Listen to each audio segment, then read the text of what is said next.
Great. Welcome, everyone. We're super excited that you're here. And marks the official kickoff of the Elected Officials to Protect America's Offshore Wind Summit. We're super excited to have you here. My name is Dominic Frangillo. I'm the Executive Director and co-founder of Elected Officials to Protect America. And we will kick off with just a little bit of background and then go into the agenda and purpose of the summit and housekeeping, then dive right in. So we're super excited to have you. For those that are not yet familiar with Elected Officials to Protect America, we are a network of state and local elected officials across the country who are committed to protecting our lands, our waters, our democracy, and solving the climate emergency and ensuring environmental justice.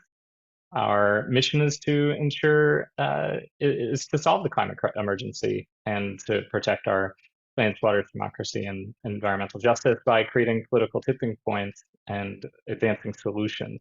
Our core principles are public stewardship. We believe that elected officials are publicly entrusted to steward our democracy, our future, and courageous leadership that when challenges like the climate emergency, like pollution, like cross-jurisdictional boundaries, it's up to us as elected officials to step up and lead courageously in the face of those crises. And lastly, collective power, that by joining together across communities, across states, across jurisdictions of all, and at every level of government, we do have the power collectively to solve these crises and ensure a safe, just, prosperous future for all. Our work is in three arenas, which Alex will talk about more later. First is education with a certificate program in public leadership and a master's degree. We have media and storytelling arm with a podcast, news magazine, video production, and media work, newsletter that goes out to 25,000 elected officials across the country. And lastly, what we're most known for, policy and organizing and advocacy, working on policy issues led by our leadership councils, ranging from phasing out fossil fuels to ramping up clean energy, including offshore wind, which is what we're here to talk about today.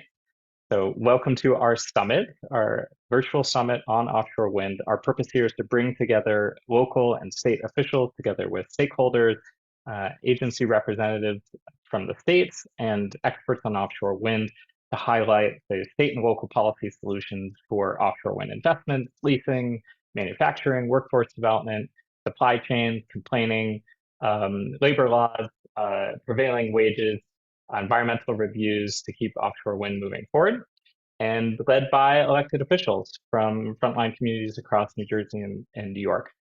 So we're super excited to talk about how offshore wind is going to benefit New York and New Jersey communities and why it's the safest and most exciting opportunity to advance clean energy that we have in the Northeast.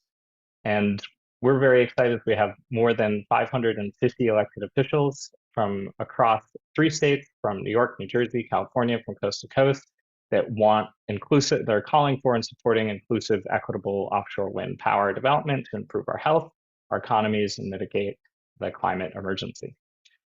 So we'll kick off with just a little introduction about our summit today. So we'll kick off with our keynote speakers. We're very privileged and grateful to have 3 outstanding keynote speakers from Assembly Member Angela Santa Barbara of New York, and Assemblywoman Carol Murphy from New Jersey, and Alex Cornell DeHoo, President and co-founder of EOPA. Then we will kick off with 3 panels from the first panel from 12:40 to 1:25 will be job creation and economic opportunities. Then from 1:25 to 2:05, second panel, the offshore wind benefits. And lastly, we'll round out from 2:05 to 2:50 with offshore wind policy action. Just a couple of housekeeping. We are live streaming and the summit is also being recorded. If you have any questions, please put them in the Q&A. And we will be excited to answer those on the fly and also raise them to our panelists as well. So if there's not any further ado, we will start off with our keynote speaker. First keynote speaker, Assemblymember Angelo Santa Barbara. We are super excited for him to kick off our summit. He is born in the city of Schenectady, lives in the town of Rotterdam, is a licensed professional engineer, and has spent 8 years serving in the Army Reserve.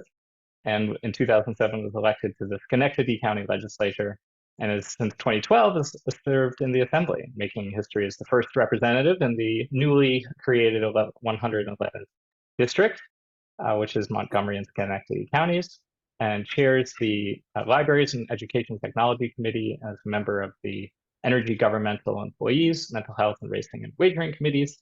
And we're super excited to hear from him on the state of offshore wind in New York State and what he sees from the state level of what the opportunities are moving forward for the state of New York. And with that, we'll hand it over to Assemblyperson Santa Barbara.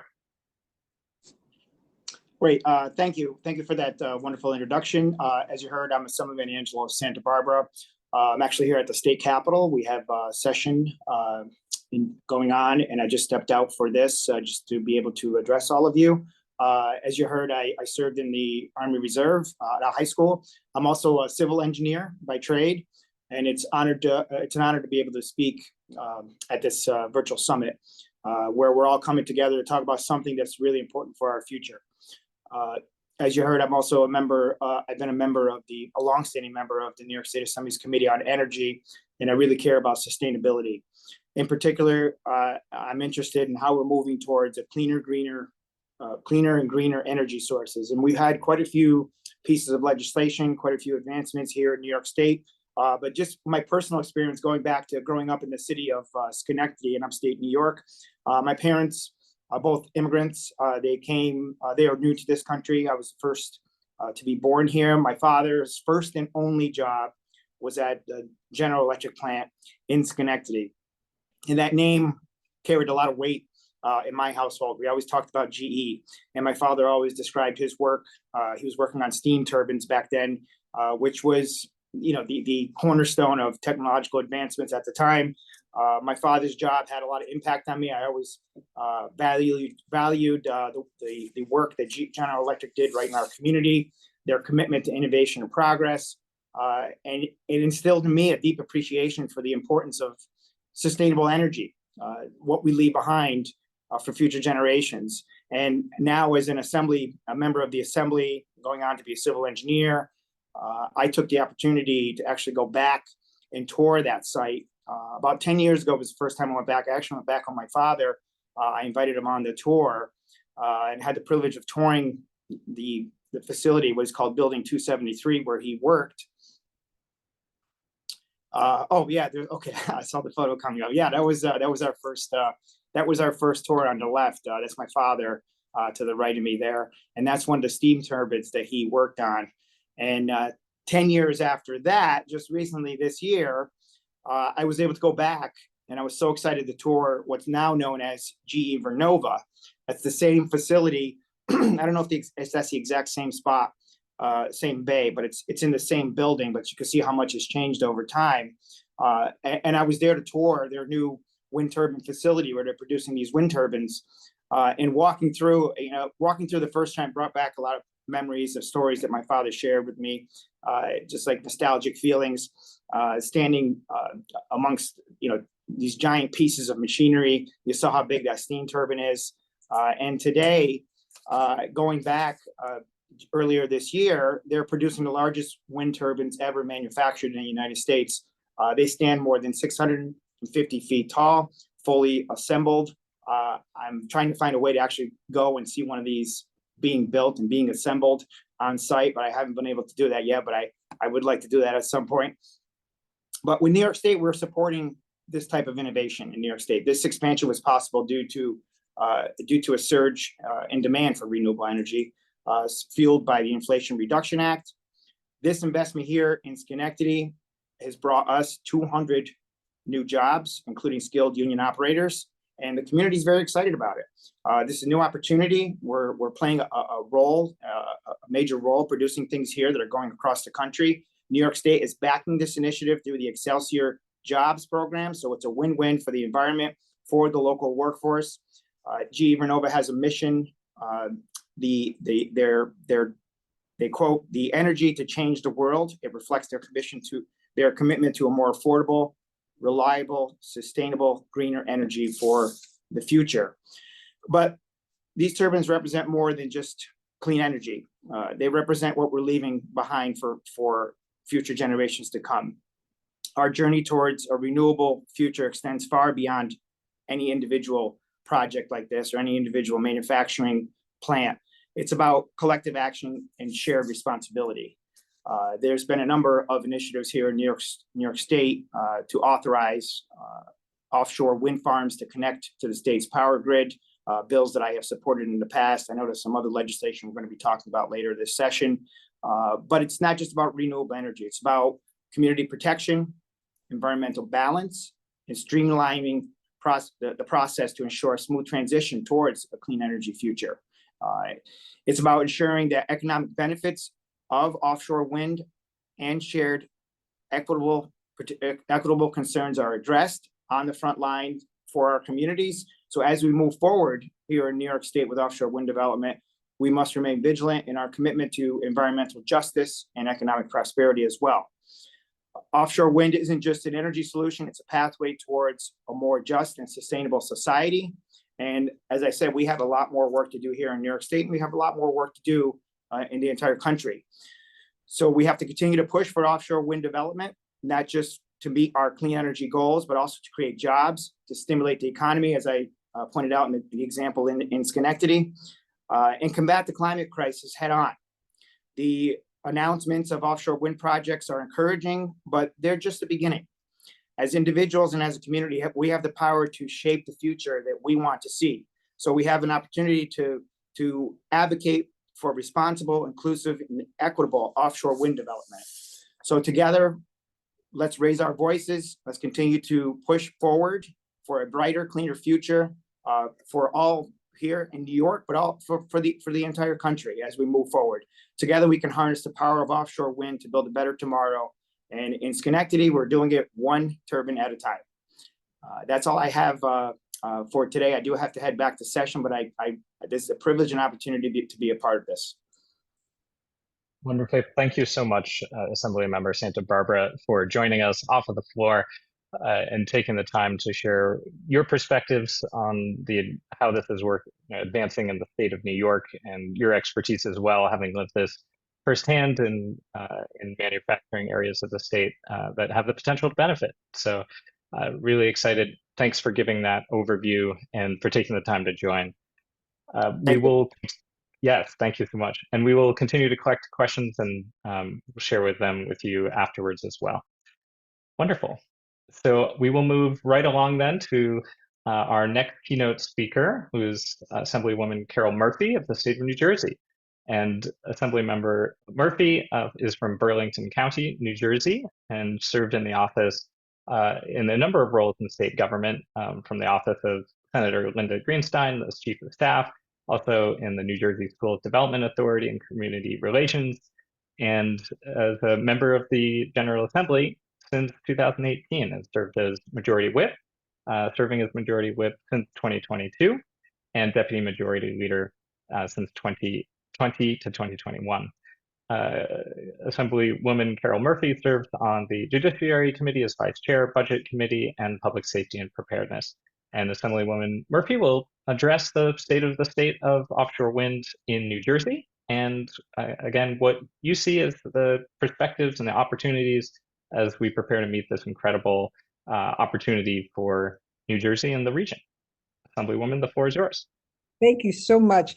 And also to add to that list, a little bit of personal note, I am also the chairwoman of our local MUA here. So this is extremely important on the issues that we're talking about today, because it impacts so much. So good afternoon. Thank you so much for allowing me to participate today, and special thank you to Alex and the elected officials of Protect America for organizing this very important subject, and that's our offshore wind. And I am so honored to join each and every one of you today. A little bit about what's happening in New Jersey. In January of 2024, the New Jersey Board of Public Utilities, also known as PBO, selected 2 new off-wind projects totaling 3,742 megawatts in generation capacity that will be awarded over the next 20-year offshore renewable energy credit contracts, which is huge.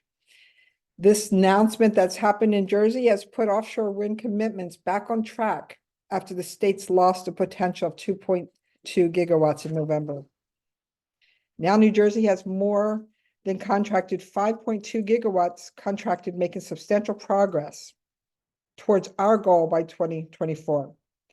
But you know what? Those are statistics that New Jersey has. And I want to talk a little bit about how it impacts us, our planet, and New Jersey, and all of my constituents here in New Jersey.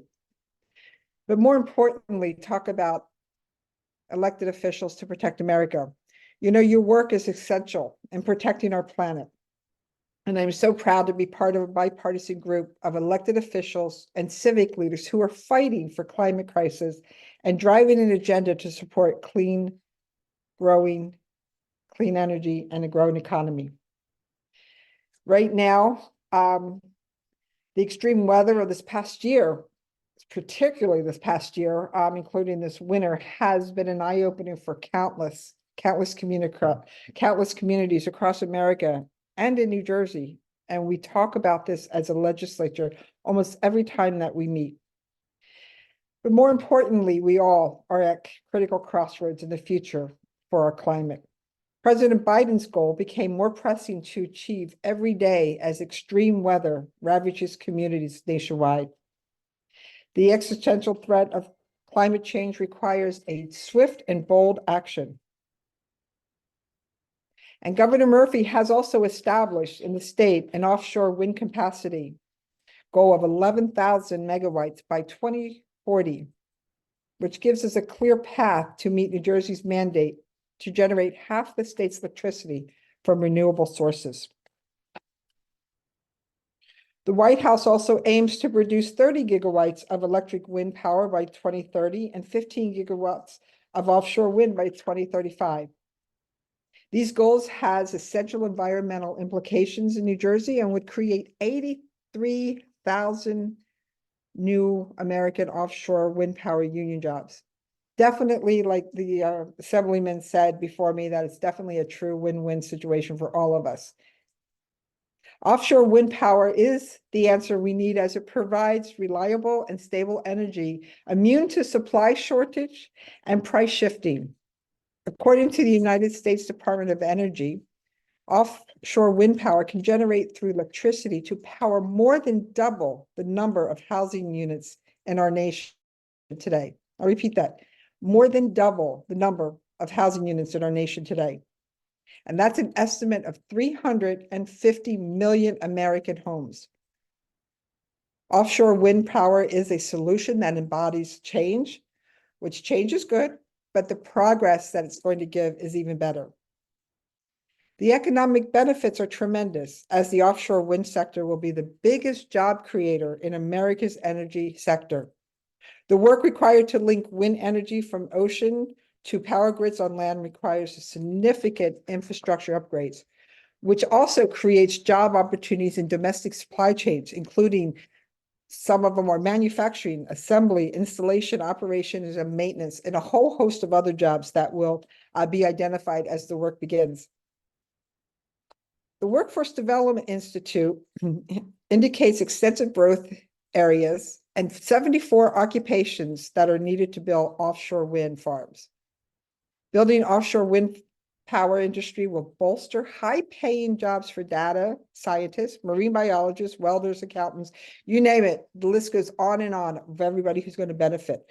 But more importantly, our constituents, our residents are going to benefit from the offshore wind. As a New Jersey lawmaker, I know firsthand that we have a critical once-in-a-generation opportunity for our region to propel forward by becoming a national leader in offshore wind development. The synergy of economic benefits that is starting here in South Jersey and enhancing our path forward to achieve renewable energy goals is something I proudly embrace and support wholeheartedly in the legislature. For example, let me talk a little bit about Paulsboro, the Port of Paulsboro, which is in one of our most southern counties, which is Salem. New Jersey made a $250 million investment in the Port of Paulsboro to establish a mobile manufacturing facility, which I was very excited to attend when they kick this off. Manufacturing steel mobiles at the Paulsboro terminal is the most significant supply chain project for the offshore wind industry in America. These investments will make New Jersey a national offshore wind power development leader. And think about this, years from now, the positive economic implications will provide our region from south all the way up the East Coast with the statute and recognition of being a pivotal point when New Jersey pioneered the moment that America turned the corner in combating climate change. You know, we here in New Jersey, along with my other states and my colleagues in other states along in here, you know, we are champions of renewable energies, labor, and the dawn of a new era in energy independence. Also benefit will be our recreational and commercial fishing, as Rhode Island has seen fishing flourish near wind turbines. The steel bases become a home for mussels and crustaceans, which attract mahi-mahi and striped bass. And according to a 2019 study discovered that submerged turbines base improved fishing because the structure was an artificial reef for marine life. The benefits are plenty, especially when considering public health considerations and the direct correlation of climate impact. The transition from fossil fuel to clean energy power will improve air quality, water quality, reduces cases of medical illness such as asthma, heart disease, and cancer, and will save billions of dollars in healthcare costs. And I know today, as we can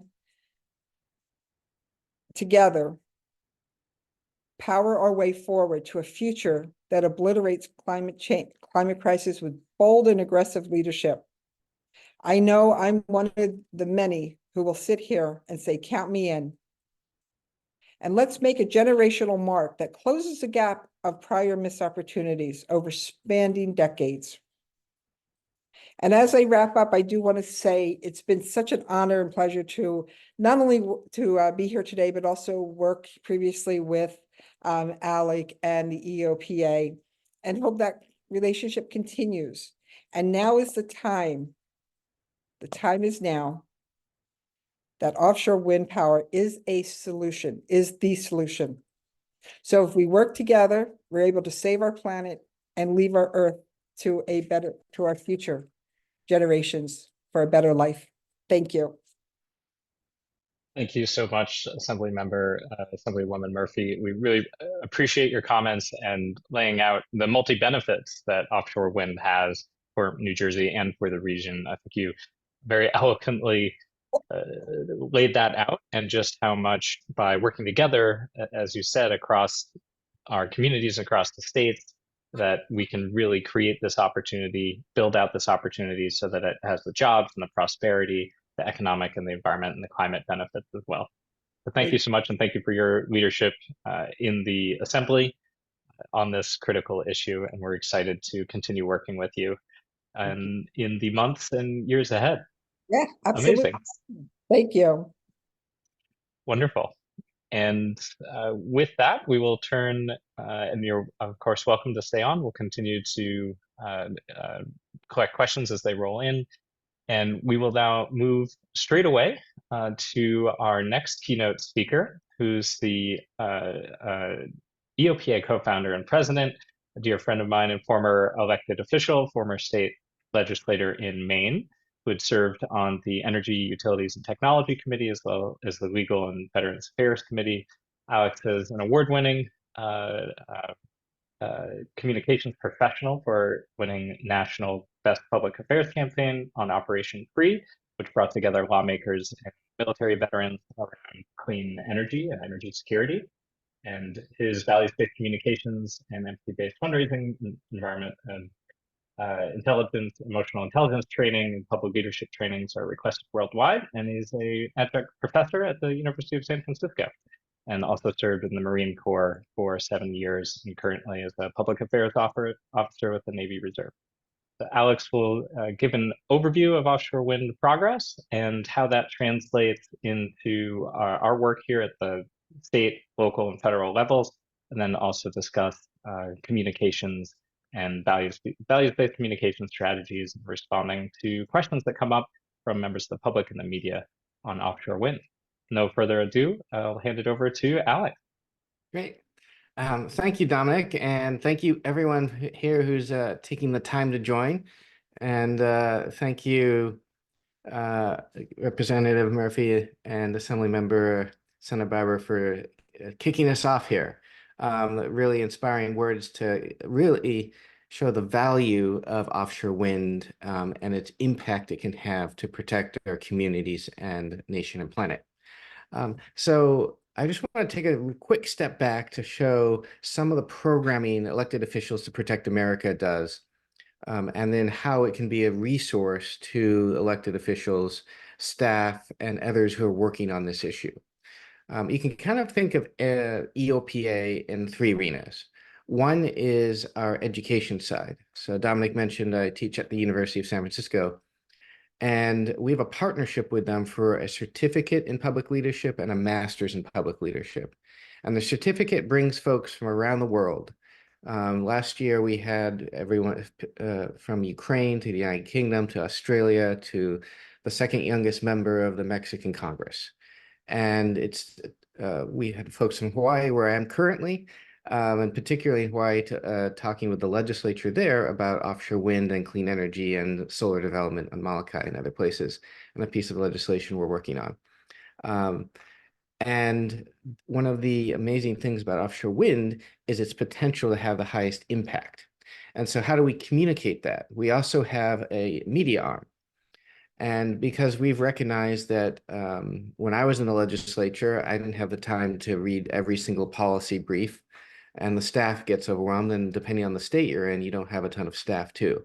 So we'll make short videos with Anna Day. She's an award-winning journalist, as well as a podcast called the City Climate Corner, and a book publishing with the Solon Center for Research and Publishing, which is our parent nonprofit, as well as a news magazine called protectearth.news. And that goes out to 25,000 elected officials across the United States and part of the world.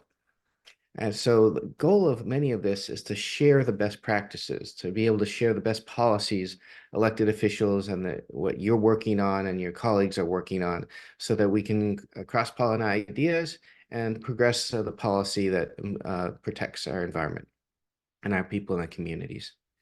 And then the third arm is the advocacy and policy side. And that's probably where we're the most visible, right? So working on offshore wind, electric vehicles, climate finance, a partnership with the Department of Energy and other agencies to making sure that the IRA, the Inflation Reduction Act, gets to the communities it really deserves, and the Justice 40 communities particularly. On the international side, a Ukraine Energy Security Marshall Plan, and locally really focusing on environmental justice projects, particularly in California, New Jersey, New York, New Mexico, and other states. And so between those three arenas, it's been exciting to work on to bring the communications together with the policy support and the education. And of course, everyone here is welcome to apply for the next certificate weekend.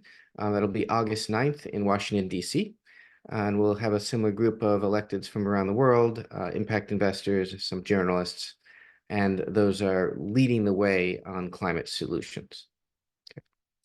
So with that overview, it's also really important to kick this off and think about how we're communicating offshore wind, because the opposition to offshore wind is actually pretty good at this, right? They're good at pulling heartstrings that move people, quite frankly. And the great thing about the environment and the offshore wind community is that we have tons of scientific data. We have tons of good facts. But the unfortunate thing about facts and figures is that if people just voted on facts and figures, we'd have very different elected officials right now. And so when we think about communicating, we want to look at what is something that's common to everyone first, to create a commonality, essentially. And we call this value-based communications. And the reason we do this is because what are most of our communities oriented around, right? Different values. We can say there's a conservative community over here. We generally say there's a liberal community. Different religious groups, right? Different value sets that are shared. When I was in the Marine Corps and the Navy now, it's the value sets are honor, courage, and commitment. Different countries have different value sets, right? Different organizations, right, have their value sets. So pretty much everywhere you can think about, there are certain values. And we don't have time to do a full training that we jump into in the certificate and the master's program, but it's really important to think about when we're communicating, particularly with offshore wind, because we have really good facts, is leading with these value sets. So protection, for instance, protecting our community, right? Prosperity of the community is a value set.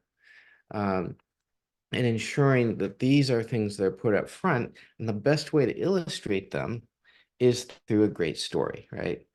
Now, we all remember childhood fairy tales. We remember stories. If I were to go up and give a long speech and say, remember when the DoD budget was only 7,700 billion.2, and we wanted to bring 582 Abrams tanks to the Senate Armed Services Committee? Most people are never going to remember that. And so statistically, Cornell and Stanford did some pretty great research on that. But if you talk to people after a speech and they say, hey, I loved her energy and her enthusiasm, and she inspired me. I loved how he was energetic and how the crowd was moved, and we want to get involved, right? Those are things you hear after a speech, though that is very successful. You don't hear people say, I love the specific aspect of it. So it's really important to keep that in mind when we're communicating offshore wind from a value-based communications perspective. And I'm summarizing here, so please jump in if you do have questions, put them in the chat and others. And this is really summed up by a gentleman named Simon Sinek, who really put why before what. So thinking about the why before the what. And the why is generally a value statement, and then the what is the facts and figures, or are the facts and figures, depending on how many they are, right? So the reason why this is really important is because even if you have very diverse points of view, there's still a number of shared value sets that everyone can get along with. And that's safety, prosperity, right? All these, most people, any reasonable person can get along with these shared value sets. So it provides an opening. And then from there, telling a story that illustrates that value set. So is it a prosperity story about veterans who are coming back to work in offshore wind turbines? Because, you know, Navy vets are pretty used to sailing alongside a moving platform in high seas and crawling into the turbine areas, right? When we were touring the facilities up in Massachusetts, it became abundantly clear that sometimes we found that fun. And it was average people would be like, that's not the most interesting thing with the seas, right? So telling the story about, hey, here's the veteran who served in the Navy. He was a bosun's mate who came alongside and jumped over and fixed the turbine, right? And then transition it into, here's how many jobs it'll create, right? And maybe 3 facts are pretty good standard. Humans are good at remembering groups of 3. We just can't remember over 7, right? That's why our phone numbers are capped at 7. So we want to think about, just as a recap here, the value sets that are cross-cutting, and then what's a story that illustrates that value set, followed by, hey, here's some great facts that back it up, right? Because the offshore wind industry is actually doing really well worldwide.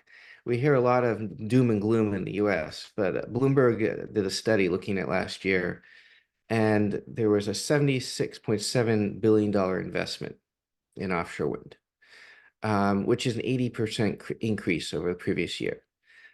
So globally, this is moving forward, and it is transformational, right? And even in the US, despite the headlines, right? State policies across 13 states aim to pursue 112,000 megawatts of offshore capacity by 2050. That's well above the actual Biden's administration's goal and a lot of states' goal. But the DOE has put an estimate that's probably more realistic of 86,000 megawatts of offshore capacity by 2050. That's still a tremendous amount and transformational to our energy needs in the United States, which is pretty amazing. And by 2026, they're looking at 99,000 megawatts. And just for comparison, another hint here, there is about a gigawatt is equivalent to most nuclear power plants. Right? And while it doesn't have the 80% uptime, so to speak, it's still pretty close. So when we're talking about 9,000 megawatts, that's almost equivalent to about 9 nuclear power plants worth of electricity, which is tremendously significant when we have about 92 of them in the US right now. And offshore wind is really unique in its ability to have consistent power versus other renewables because the wind is consistently blowing in the ocean. Right. So a little bit of facts about the credibility of offshore wind, and then let's go back to the value sets, right? There may be some value sets that are also really core to your audience that we call those core values. And so they can motivate volunteers and others. And then the shared value sets are the ones that will cross a larger population base. And we've seen this very effectively done with the Obama campaign for president and also the Trump campaign for president. But also in the corporate world. Apple, for instance, pioneered this really well when they had that commercial of the lady with the sledgehammer. She's running up, and there's this person in a stuffy suit and tie, kind of the opposite of where I'm at in Hawaii about to testify, but pretty standard for Maine because we're a very formal legislature. And she throws it into the screen with the stuffy white guy. And their purpose of that was to show everyone deserves a community. Their why, their value set was equality of technology. Now, the ironic thing right now is that they're the number one and they're stifling competition too. But on their way there, they had the shared value sets that most people get along with, and it worked, right? Another example of this would be Dr. King. He didn't start with a 5-point plan. He started with a dream. I have a vision, I have a dream, right? What values do they illustrate? Something larger to them than himself, right? Equality was one of those value sets. And then he told good stories, right? He's a great orator. And then we have a result, the Voting Rights Act. So we can see this effectively done in the corporate world, in creating long-term movements, and then also in the political world with the campaigns for Obama and Trump. So to bring that into the frame of offshore wind, it's really important to start with the value set, tell the great story that illustrates it. Here's some facts. And then what's the call to action or the ask, generally, if we were to put it into a framework. Because ultimately, I think Maya Angelou said it best. People will forget what you said. People will forget what you did. But people will never forget how you made them feel. And that's what we're aiming to do when we're communicating here effectively.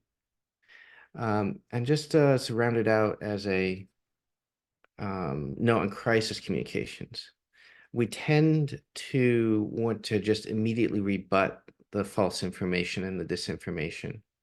But again, we need to go back to, hey, let's connect on those shared value sets. But the really important thing, particularly crisis comms, is because people are emotionally impacted, is to acknowledge it and acknowledge how they're feeling and repeat it back, particularly when you're chatting with them, because then they feel heard. And there's plenty of science that shows actually when people acknowledge stuff in relationships and pretty marriages and others, it creates a much stronger and healthy relationship too. And we can extrapolate that out to communications, particularly crisis comms. So the worst thing we can do with crisis comms is just combat the disinformation right straight off the bat with the facts and figures. So we'll add an acknowledgement section when we look at the crisis communication side. And really, if we can create empathy with the other side And so it creates a connection. Then go back to the value-based comms, storytelling. Hey, and then people will be open to the facts and figures and talking about, hey, how NOAA has really good data and how we're both here to protect the environment and to protect our prosperity and create prosperity and support environmental justice. So with that, if you have any quick questions, please jump them into the chat, or I'm happy to take them here. But I really do appreciate our panelists here for taking the time out, and for the team at EOPA for putting this all together. So thank you so much. Wonderful. Thank you so much, Alex, and for that really pretty incredible condensed training on crisis communications and communications for offshore wind. And the highlights again, you're talking about the using shared values, using stories, using emotion and empathy as the importance to have people emotionally feel how this issue is and connect with their audience, and acknowledging the other side's perspective or the opposition perspective, or frankly, a lot of folks, constituents and elected officials are just hearing this information in the media, and so just acknowledging that and then building a shared connection. So thank you so much. That we are really excited to continue to share that information with our elected officials that we're working with across the states. And so we'll be in touch. If you do have questions, please, as always throughout the summit, put the questions in the Q&A or in the chat. We'll be sure to make sure that we answer them for you. So thank you so much, Alex. We will then, with no further ado, move right on to our first panel.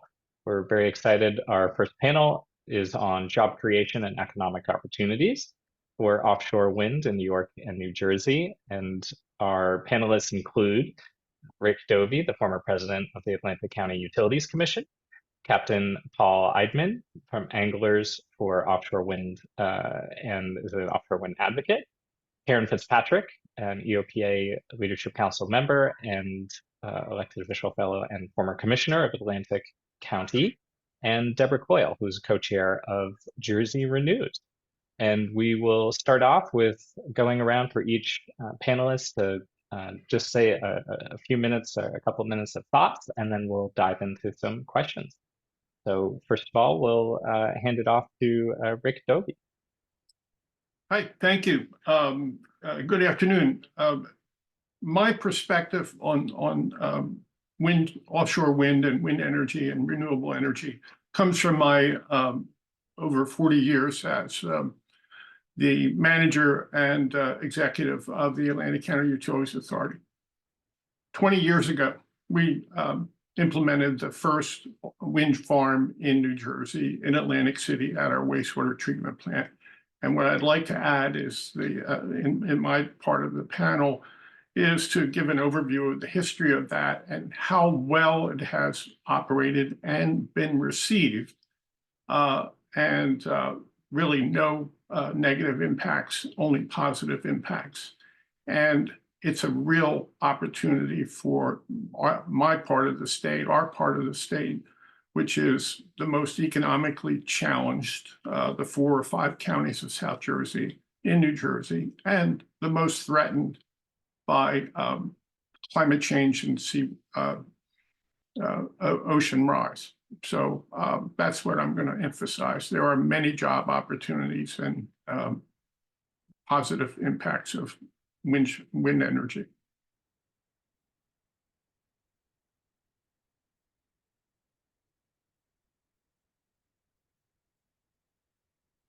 Wonderful. Thank you. Just finding that mute button. Thank you so much, Rick. We will next turn to Karen Fitzpatrick. Karen, the floor is yours. Thank you, Dominic. Thanks, EOPA, for having this summit. It's very exciting to bring together like-minded folks who are going to act proactively to bring offshore wind to New Jersey successfully. It's coming, but we have to use the tactics that Alex talked about to convince our neighbors that this is the right thing for us. And the why before the what for me is, I've lived in Atlantic County, New Jersey all my life, and we have always been on the verge of a sustainable economic development and success. You know, we have casino gaming, and that's wonderful. And it was really brought a lot of people and investment to our area, but then everybody else in the country got casino gaming, and we just kind of, you know, are status quo right now. So that's an employer here, but this is an opportunity. It's a once in a generational opportunity for us. Like Rick said, we are not new to wind energy. The Jersey Atlantic Wind Farm at the ACUA was the first coastal wind farm in the United States and in New Jersey, and has saved $6.1 million in energy costs for the ACUA, and that's only through 2019. What's going on now is the New Jersey Wind Port is already in development. And what that is the place where marshaling and construction of the wind turbines, not only for New Jersey, but potentially for the entire eastern seaboard, will happen. And that's in Salem County. And also, like Rick said, we are the poorest area of New Jersey. Atlantic County is the second poorest county in the state. Salem County is, I believe, number 1 or 2, and Cumberland, which lies in between the two of us, is the third. Salem County hasn't had a viable industry in 50 years. They used to be known for growing asparagus and for harvesting oysters, and due to blight and overfishing, those industries went away. They're starting to come back now, but they're not big enough to support the families that live in this area. We need this industry, offshore wind, to come. It's going to be a game changer for us. The wind port is the result of a $200 million investment, supposed to create $500 million in economic activity annually once it's fully operational. It's 200 acres on the eastern shore of the Delaware River in Lower Alloways Township in Salem County. We now have projects including Atlantic Shores, Attentive Energy, and Leading Light, all 3 expected to provide clean power between 2030 and 2035. And that will help us reach our goal of 100% clean energy by about that time. These and all the projects are being built by union labor, labor that can support a family, which is huge. It's crucial here. But, you know, we aren't just waiting for the wind port and the turbines to become operational. We are already starting to see the benefits of this industry. Atlantic Cape Community College received funding of about $2 million in July 2021 and broke ground in October of that year on its wind training center at its Atlantic City campus. And they actually began their first cohort of students 2 days ago on Monday. This is going to be to help people become technicians to maintain and repair the turbines. And the best part about that is the vendors have agreed, promised to give Atlantic City residents priority when hiring for these jobs. And in a town where the median income is $24,000 and the median income in the county is $40,000, these jobs have an annual salary of about $70,000. That means could possibly probably be a 1-income family, and it's a real game changer for families and the city of Atlantic City itself. This is, besides all the clean energy and all the social justice and sea level rise, which is kind of ironic because that's where our economic driver, the casino gambling houses, are on an island. Besides all that, being able to lift people out of poverty with this industry is amazing, and we have to go forward. We will go forward and going to be successful, and that change the lives of thousands of people. Thank you. Amazing. Thank you so much, Karen, for sharing that. And very exciting that in your area, there's already job training happening. This is not a hypothetical. This is happening now. People are getting prepared. So that's very exciting. Thank you so much for sharing that perspective with us. Next, we will go to Captain Paul Eidman with Anglers for Offshore Wind.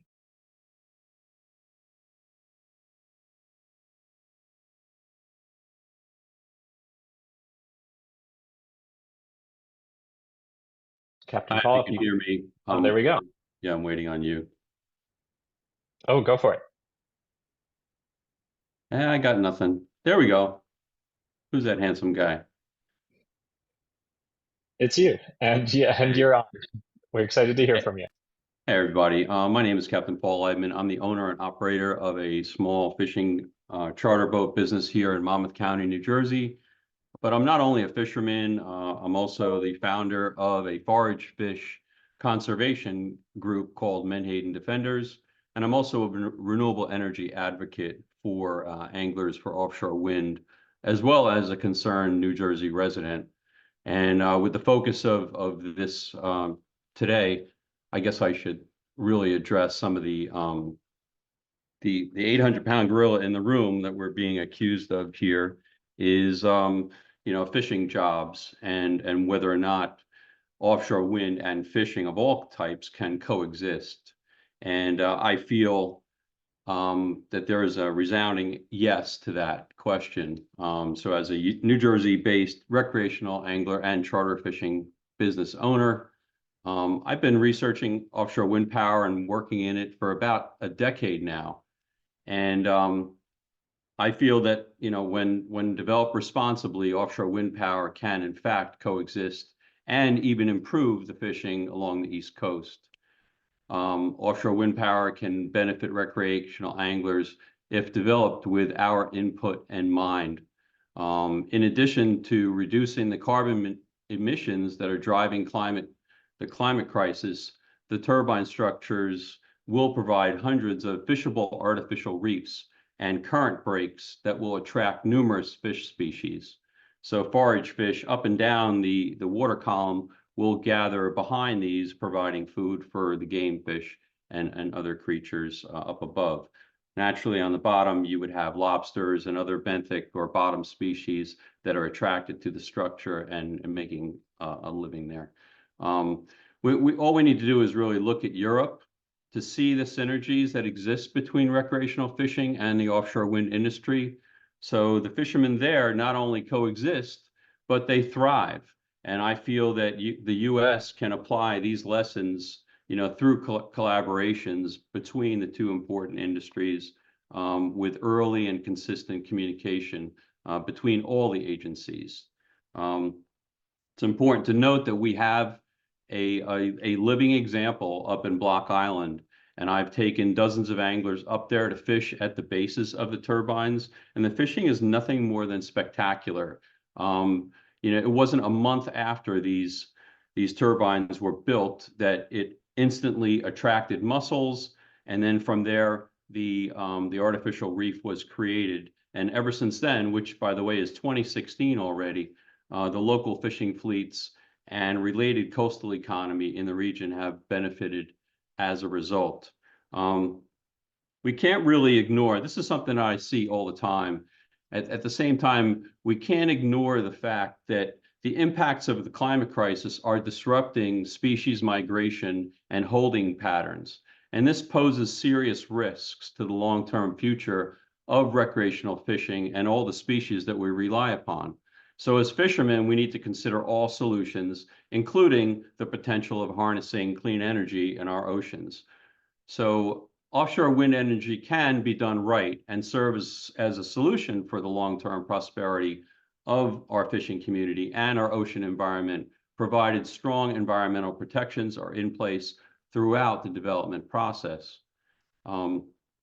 Once again, I'll have to say this, with regular and consistent coordination among key stakeholders, regulatory agencies, and wind farm developers, we can create thousands of local American jobs and breathe new life into coastal communities, coastal economies and beyond. The awareness of the benefits of developing this massive clean energy source and engagement with offshore wind project developers, and our state and federal regulators will ensure that this promising new industry moves forward responsibly.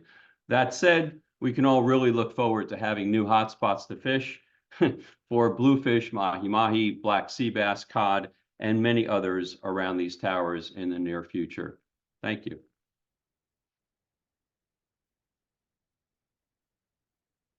Wonderful. Thank you so much, Captain Paul, for sharing that and noting that even though offshore wind is just getting going in the United States, Europe has been doing this for many, many years, and sharing the experience that fishing and offshore wind jobs are compatible. They're not mutually exclusive. In fact, they can support each other, which is really wonderful. So thank you so much for sharing that perspective, very important perspective. So next, we will go to Deborah Coyle, co-chair of Jersey Renews. Deborah, the floor is yours. Thank you. Hi, thanks so much for having me here today. So I'm Deborah Coyle. I'm Executive Director of New Jersey Work Environment Council, and we're a coalition of 70 labor, community, environmental organizations. And we really work at the intersection of the labor and environment movement. And about 7 years ago, with Environment New Jersey and Green Faith, we launched Jersey Renews, which is a coalition of diverse stakeholders. And that's really the vehicle that WEC works on our clean energy and climate goals. So it's great to hear, some of the work that's happening and some of the job opportunities. Really, when we look at the wind port in New Jersey, I don't think that can be overstated what a game changer that's going to be down in Salem County. Right. And the one thing that, as Karen said, the beautiful thing about the wind port, like New Jersey, right, it's always location, location, location. We have a great location with the wind port because it's in access of 50% of the available lease sites on the East Coast. So it's not just for New Jersey. It's really, we have quite an opportunity there. And it's really, great to hear that that's being built with union labor. I had the privilege of being able to see that a few months back and seeing the progress that's been made already down there. It's just really, it was really something you have to see in order to believe what's happening. So certainly we have those types of jobs, building out the wind port, certainly EEW, Paulsboro, where the monopile facility that has been, Paulsboro, located on the Delaware River, is a working middle-class working town, and that really has brought back jobs there as well. And one thing I just kind of wanted to take a step back and kind of put this in context, because what we look at for Jersey Renews and WEC, as we're like, this is really like the clean energy revolution, right? And we want to make sure as we're creating these jobs, these are really jobs that are going to reinvigorate and rebuild the middle class here in New Jersey. And we see that through the lens of creating good union jobs. And really, when we think about, how big these structures are, and thinking about like what goes into them, and thinking about the types of jobs that the offshore wind industry can build. And the other thing I'll just say is that, as we look at this, it's not just about construction, and construction is critically important. And in New Jersey, as you said, the wind port is union labor. These projects are going to be built with union labor. That's critically important, but it goes beyond that. It's really about operations, maintenance, and supply chain. And the supply chain and manufacturing is a piece that we're very interested in. So as we think about, what on average, like a megawatt, like what really goes into a megawatt when we think about the supply chain piece of it. So on average, 1 megawatt of wind capacity requires 103 tons of steel. It's a lot of steel, 402 tons of concrete, 6.8 tons of fiberglass, 3 tons of copper, and 20 tons of cast iron. And manufacturing, so what are we talking about? We're talking about wind turbines, gearboxes, lighting components, transformers, HVAC cables, manufacturing and fabrication services, painting and coating, machining, casting, injecting mold, shipbuilding, and outfitting. So there's a lot of different job categories that's just going into the building of it. And then you have the auxiliary jobs that would be created, thinking about like the in-office white collar jobs, again, going back to the wind port, thinking about all the jobs that are going to be created once that wind port is up and running full capacity with manufacturing sites located in there. you're going to be thinking about, okay, what are the auxiliary services around that? So thinking about, are there going to be new restaurants that pop up, or luncheonettes, or places that people can go at their lunch break? That will create secondary jobs that build out of this. So it really starts snowballing when you think about the types of jobs that this will create. It's a very diverse universe. And in New Jersey right now, we're committed to over 5 gigawatts of offshore wind. So what I gave you, that was just for 1 megawatt, and we're committed to over 5 gigawatts. And the other thing I would say, again, from our perspective, what we want to see as we're building this up is, again, making sure that they're not just union jobs. Certainly, we would like to see that, but also making sure that they have strong labor and worker provisions as well. That's of the utmost interest to us, is particularly when you look at projects that have any public money attached to it. We want to make sure that these are good employers, they have good safety records, and again, that we want to be creating jobs that are family sustaining jobs. New Jersey is a very expensive state to live in. We don't need to be creating low wage jobs here. We need to be doing this and creating middle class jobs. They're really careers. And I would also say, as we think about jobs, there is going to be a transition, right? That's what we're talking about: offshore wind, renewable energy, clean energy. As we transition from traditional fossil fuel jobs, what happens to those workers? And that's another piece that my organization looks at as well. How are we going to make sure that they fit into this new clean energy economy? It's not as simple as taking a refinery worker and saying, go build a solar panel. One, there's wage disparity there. Two, there's also job retraining. So really have to think through what that looks like. As some of these jobs come offline, how are we going to plug them into jobs that are coming online? Is there workforce development? Is there new training that needs to be done? Are these jobs in the same community? So really taking a closer look at that piece. And a study did come out by the Applied Economic Institute in 2021 that, looking at the transition from New Jersey from fossil fuel to clean energy, more jobs will be created here in the state. So that certainly is good news for us. But again, just being cautious and being very thoughtful about how we're transitioning workers into the new economy. I mean, I think there's a lot of opportunity here. I know that New Jersey Manufacturing Extension Program is doing mapping right now of current New Jersey manufacturers about how they can plug in to the offshore wind sector as well.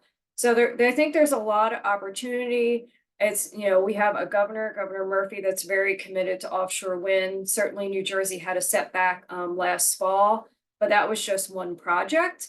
And certainly, since then, a new award has come out. And just today is the comment deadline to the Board of Public Utilities on the fourth solicitation.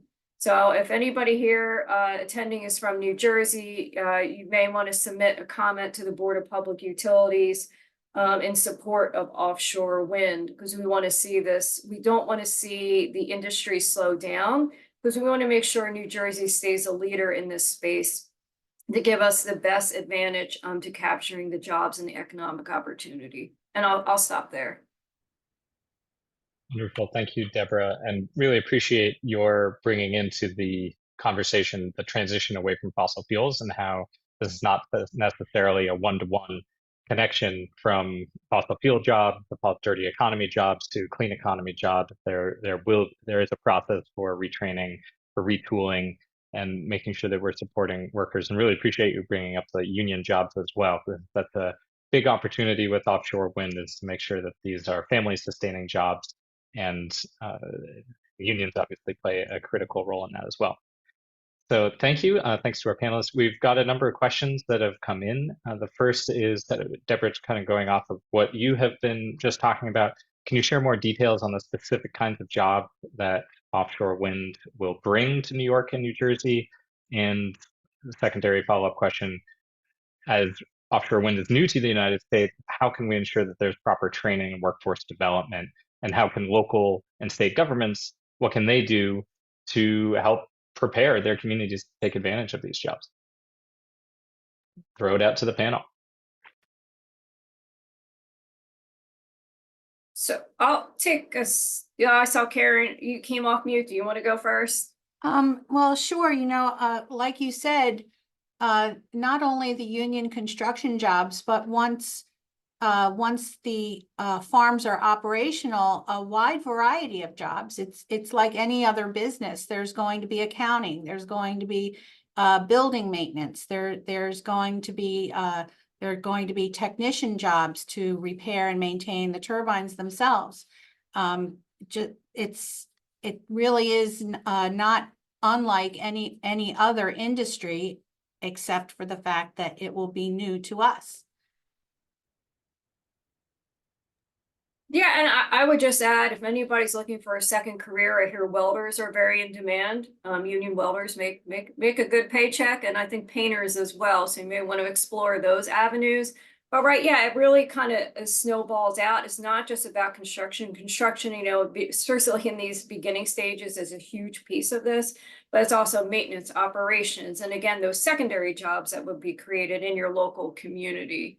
And what was the second question? Workforce development? Yes. So as it's new to the US, what can we be doing as state and local governments to prepare our communities to develop the workforce that's needed so that our communities can take advantage of these jobs? Yeah, so I believe you have somebody from the EDA speaking later. I know that they've been doing work. They've been seeding some work around the state regarding workforce development. And I think one, it's really getting those opportunities out there right now and making sure people are aware of the jobs that are coming. It's a little bit of a chicken and egg right now because, we don't have projects right now operational in New Jersey, right? We're still getting online.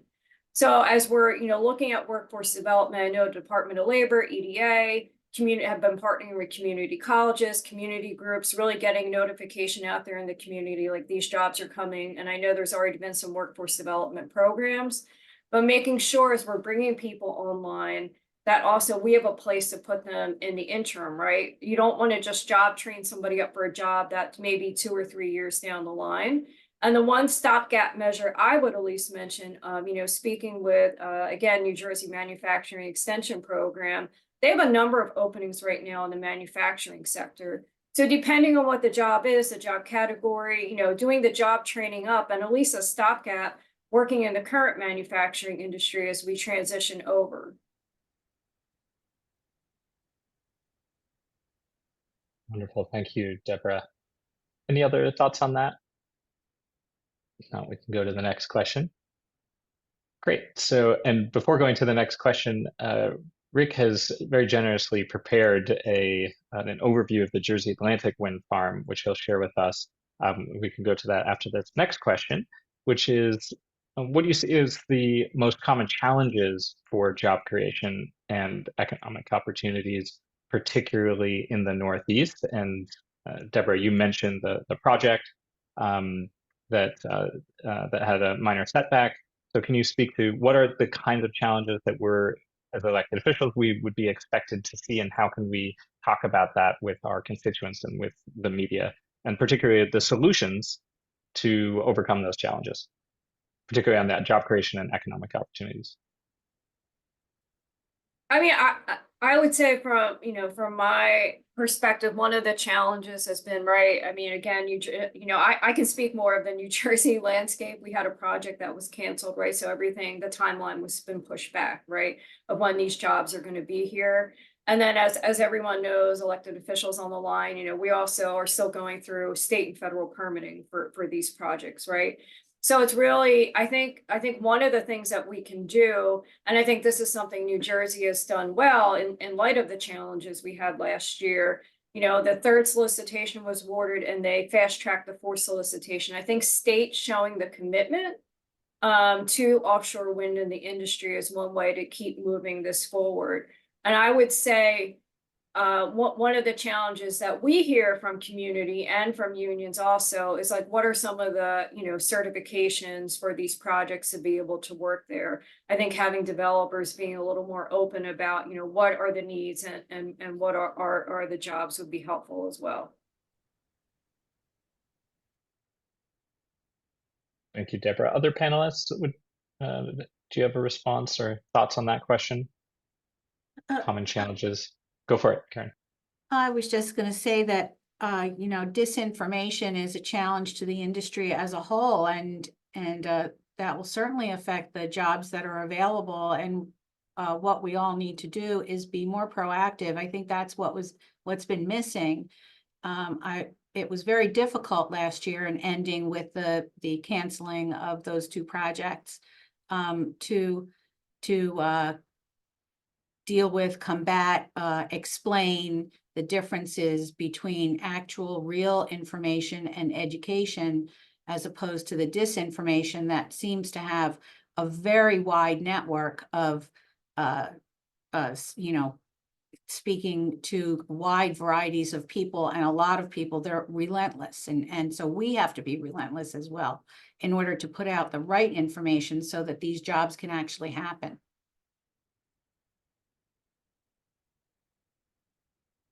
Wonderful. Thanks, Karen. And I appreciate you bringing up the network of disinformation as well. This is obviously a coordinated campaign, research from Yale showing that $16 million invested in fossil fuel funded disinformation networks to oppose offshore wind. This obviously, offshore wind and clean energy that can power the U.S. twice over is an existential threat to the fossil fuel industry. So being aware of where that disinformation is coming from is really important as well. So with that, we'll hand it over to Rick to give us an overview of what is the project happening on the ground, what can we expect, and what does this opportunity look like in terms of economic and job creation opportunities. So hand it over to Rick.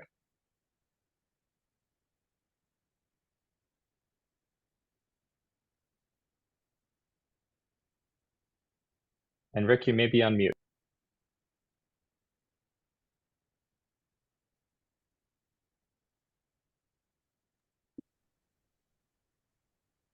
Thank you.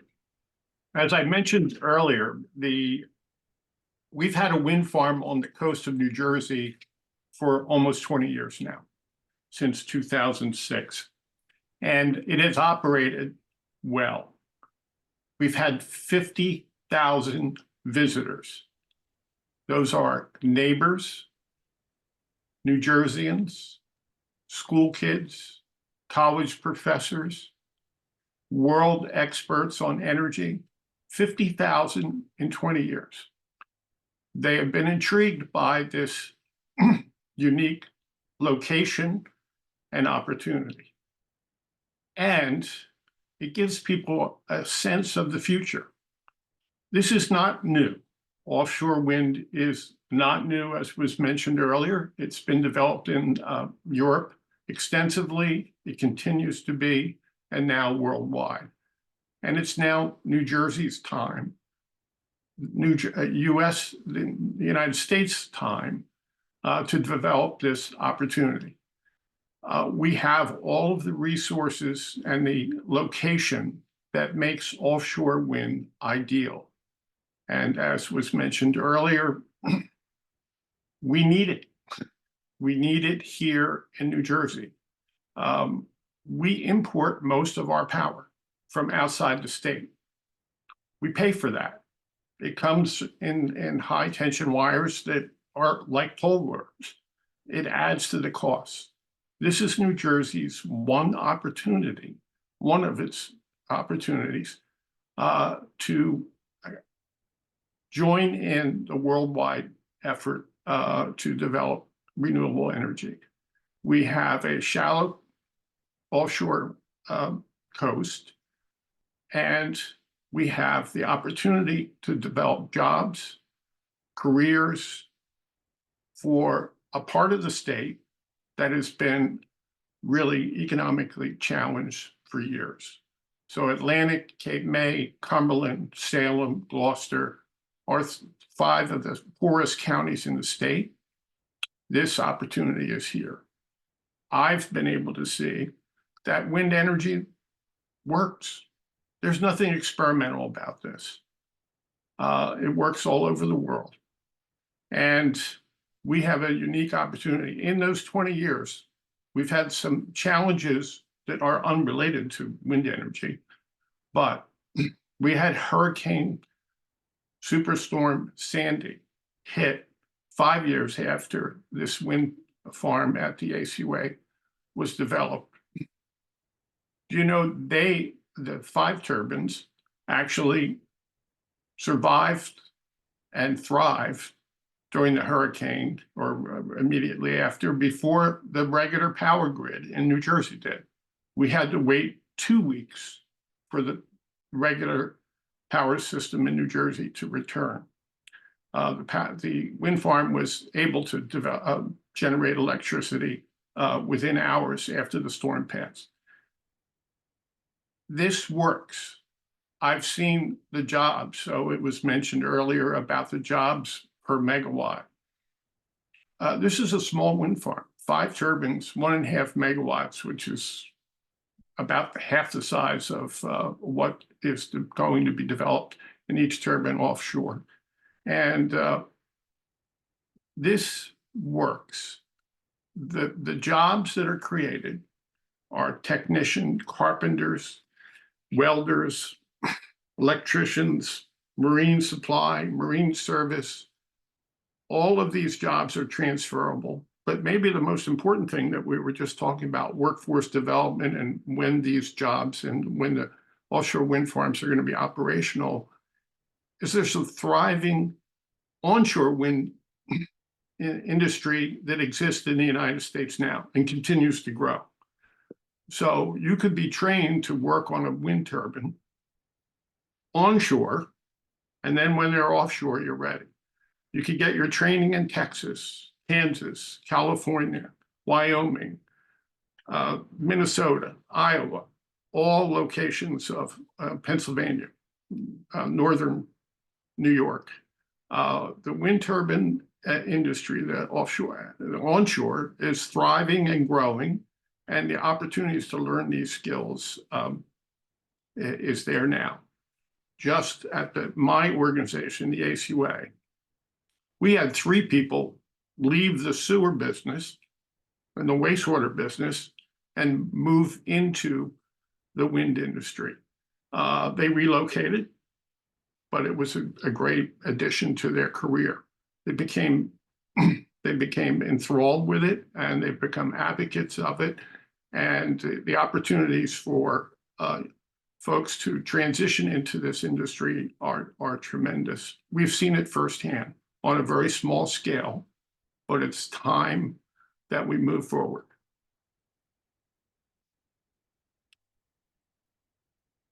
I don't think right now I have anything more to add at this point, other than the perspective of seeing a wind farm and seeing 50,000 people tour and ask questions and get comfortable with this technology. Wonderful. Thank you, Rick. And appreciate your making the point as well that what exists must be possible. And so this is something that at least onshore has been around for quite a long time. And the opportunities offshore are even more immense, as these turbines can generate a lot more power, have a lot more economic development potential. I think we have time for 1 or 2 more questions for the panel, and one just going off of Rick, what you just shared, which is with offshore wind, we talk a lot about the coast. What are some of the economic and job creation opportunities to communities that are not on the coast, that are inland, in New York, in New Jersey, and across the Northeast? So I'll just jump in here. I mean, I think this is really what we're talking about, the supply chain and manufacturing. That's really a lot of that's a big piece of jobs that'll be throughout the state.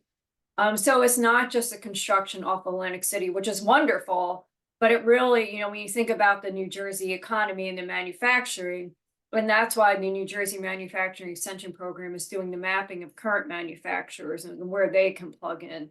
So it may be, offshore wind off Atlantic City, but it might be the manufacturers in Patterson. So really kind of looking at how we're building out that supply chain and looking at the wind port, bringing new manufacturing to the state of New Jersey. I think that's really the impact. And one other thing I just wanted to say real quick, to go back to the disinformation campaign, that's a great point. And thank you for raising, how well funded it is. I would just also caution, I think there's a balance, right? We don't want to be too reactive spending our time responding to some of this misinformation. I think the polling has shown that as we talk about jobs and economic opportunity, that really resonates with people. But this is well-funded opposition. And if it's not talking about, if it's not talking about whales, they'll move to talking about something else. So just really caution about being reactive to all the disinformation that's out there, really sticking on point with what this will do for New Jersey and why it's beneficial for your community, and certainly jobs, economic growth. But also, let's remember at the end of the day, this is really good for the environment and also public health, cleaning up our air. Additionally, when you have people earning a good living, as these jobs are going to do, they're going to be able to buy houses. They're going to be able to, have go to tourist sites, and all of those extended jobs will be affected. You're talking about lifting people out of poverty and bringing them into the middle class, hopefully. I think that's a big goal of this project, along with the energy perspective of it. And all of those things, when you have a well-paid and sustainable workforce, that will then bring more investment of corporate, not corporate, shopping, stores, all kinds of things that we don't have in this area, because we don't have the level of income to support big companies making investment. It's a circle. The more you're able to support the companies, the more they're going to be able to invest. The more they invest, the more jobs there are going to be, and more people are going to be able to afford to do things. So I think that that's another point of why this is so good for us, that it will just lift up our portion of the state, but the whole state as well. And we didn't even talk about how unique this area is, where the wind port is. You have to have unobstructed access to the ocean, which Lower Alloways Township does. The turbines aren't transported laying down, they're transported upright. So you can't have any bridges in the way. And that is why this is uniquely beneficial and applicable to our area. We have it, we can supply the entire East Coast. Wonderful. Thank you, Karen. And in our last minute, any closing thoughts from this panel? I think this has been really, really helpful information, and certainly learned a lot about the opportunities. Any other closing thoughts from the panelists? Just thanks for doing this and getting us all together. It's very helpful to be together. Our pleasure. This is important.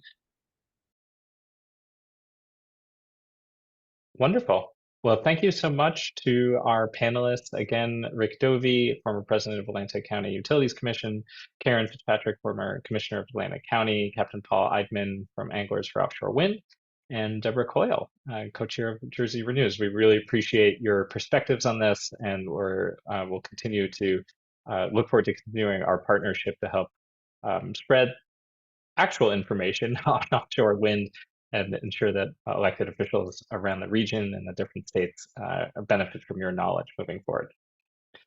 Great.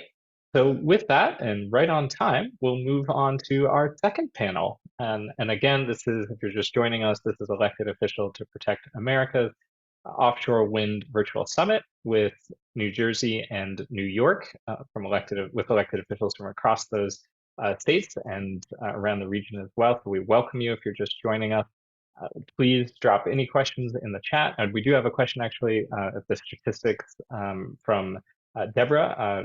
You had a shout out in the question Q&A for your statistics. We'll be happy to share those afterwards with all participants as well, particularly on the electricity generation and job creation. So thank you. Please feel free at any point to put questions in the Q&A, and we'll make sure that we get to those. So our next panel is on offshore wind benefits, in terms of the climate, environmental health, and energy independence, and other benefits of offshore wind. We're excited for our panelists, Deputy Supervisor and Council Member from East Hampton, New York, Kate Rogers, also on our leadership council, Reverend Tuff, who's a chief organizer with Green Faith, Reverend Ronald Tuff, and Mark Maglar, who's the director of the Steve Sweeney Center for Public Policy at Rowan University. So we'll start off with Kate, who I believe has some slides, and we're excited to hand it over to you, Deputy Supervisor. Yes. First, I want to thank you, Dominic, and thank your the EOPA for this opportunity to talk about my experience with the construction of a wind farm. And that's what I hope to bring to the table here. We're all talking about opportunities promised to be that are promises for creation with offshore wind. And I'm so thrilled to be able to talk about those promises for opportunities and opportunities delivered with the construction of the South Fork Wind Farm, which was my experience with the wind farm. It's the first wind farm in New York, and we just powered up on March 14th. We have all 12 turbines turning. And let me just share my screen, if I may, and make sure I can work this. This is the South Fork Wind Farm. It is 35 miles offshore of Montauk. It is now producing 130 megawatts of clean, renewable energy, which is enough to power 70,000 homes. As far as a health benefit, I'm going to say a statistic first, but this is the truth. The project will eliminate up to 6 million tons of carbon emissions over the life of the project.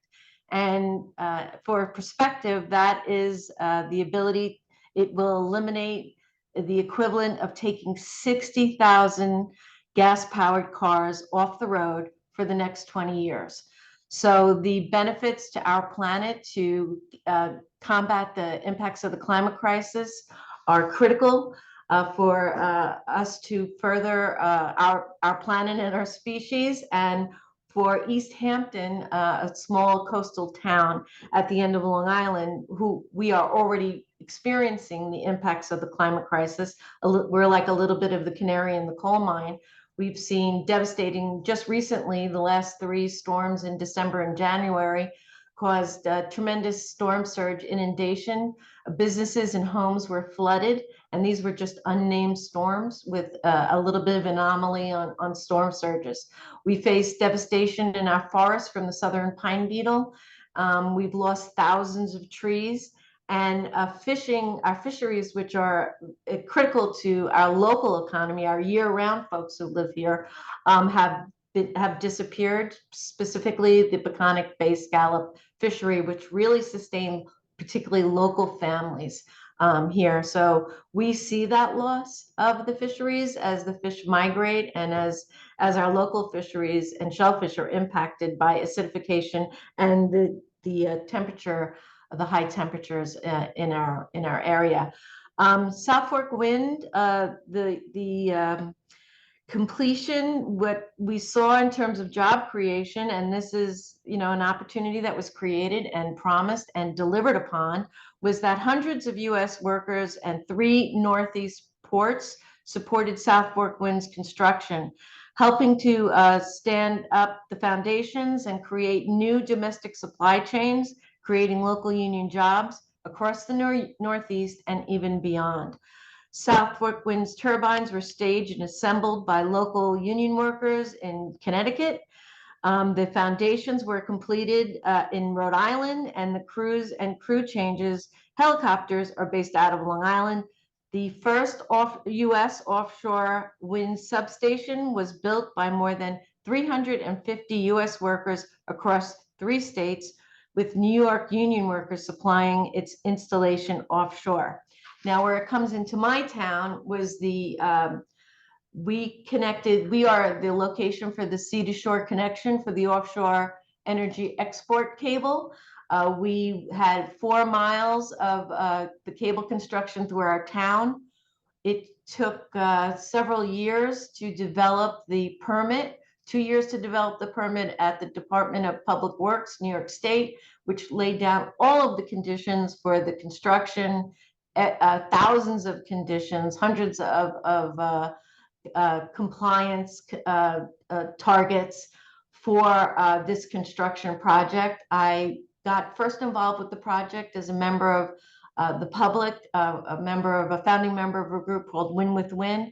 And that group was created to dispel tremendous misinformation. And, you know, I think that's a very polite way of saying it, actually, misinformation. It was false, lies that were being spread about what would happen in the project.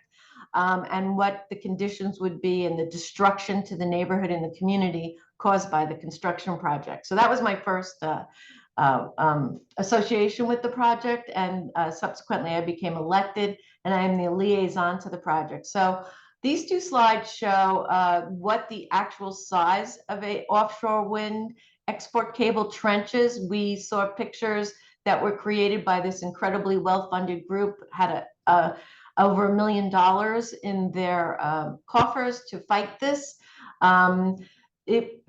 We were showing pictures of this trench taking over houses and front lawns and blocking businesses from being able to operate. In reality, this was the size of the trench. You can see the black piping there. That's the conduit that the cable went into. And on the right side, the photo on the right side, that is the largest point of construction on our public roads. That's Beach Lane in Wainscott. Offshore, you see the lift vessel, the skipjack, that was helped bring the cable onshore into what you see in that green area. That's the transition joint bay where the cable actually comes ashore. And this was what it looked like during the construction project. You can see there was never an interruption of road services or lanes being closed for any length of time across the 4.1 miles of construction. And there was also beach access, as you can see, that went around the largest piece of construction that was guaranteed through the whole build. And after they were finished and completed, after 15 months of work, in 2023, with the onshore portion, this is what we're left with. This is the after photo, and what we have is basically lovely new pavement and a number of manholes. That's it. That's all that you see. The cable comes ashore 80 feet under the beach in Wainscott. It was done with directional drilling that did not interrupt the beach whatsoever. So my experience, and I'm really excited to say this as the liaison to the project, was that I can report that the project teams adhered to and were 100% compliant with the more than 200 New York State permit conditions, as well as the conditions of the town's easement agreement. The subcontractors and compliance and outreach teams were immediately responsive to any concerns from both the town and the community. And I can attest that this is a job well done. As far as locally, more than 100 union jobs were created for Long Island skilled trade workers. I know someone asked before, what was the makeup of those jobs? So we had everything from heavy equipment operators, electrician, line workers, local delivery drivers. New York companies provided approximately 90% of the total goods and services that were delivered to the project, and also the secondary economy of our local economy that is pretty much shut down in the wintertime, and we struggle through the winter in the local year-round economy to get to the summertime, where we have our huge tourism industry that also supports us. We had year-round restaurants that stayed open, takeout places to feed folks, and local inns that were able to house folks, so that our economy locally also got a boost from this work. And I am just thrilled to be here and to be able to testify as to what actually happened, and that all of the opportunities and that folks are talking about on this webinar came to fruition here in the town of East Hampton with this bill. So thank you very much for your time. Thank you, Deputy Supervisor Rogers, and for the very insightful presentation. It's amazing to see the construction happening. The project is happening. This is not something to be scared of. Rather, it's something that can integrate into the community and that has created over 100 union jobs. That's pretty incredible, and just underscores how this is real. This is opportunity right here and right now. So thank you for being on the forefront of this industry and leading this forward in East Hampton. So with that, we will move to our next speaker on the panel, Mike Magnar, who's the director of the Steve Sweeney Center for Public Policy at Rowan University. Mark, the floor is yours. Thank you very much. I need to unmute myself. All right. Thank you very much. We've been focusing on the offshore wind in New Jersey and in the region. And frankly, it's great to hear from Kate Rogers on her success off of Montauk. We had a conference on offshore wind last month. That was also attended by Vineyard Wind, and Vineyard Wind, which is located between Martha's Vineyard and Cape Cod, is the first fully industrial sized manufacturing offshore wind farm.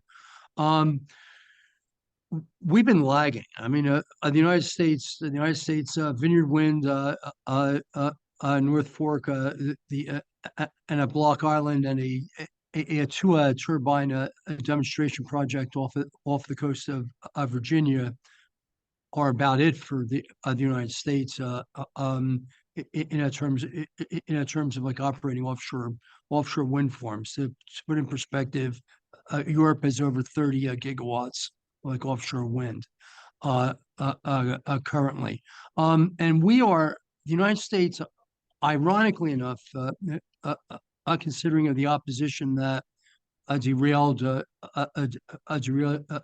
New Jersey's offshore wind efforts during the Christie administration, the United States ranks a second in a land-based wind.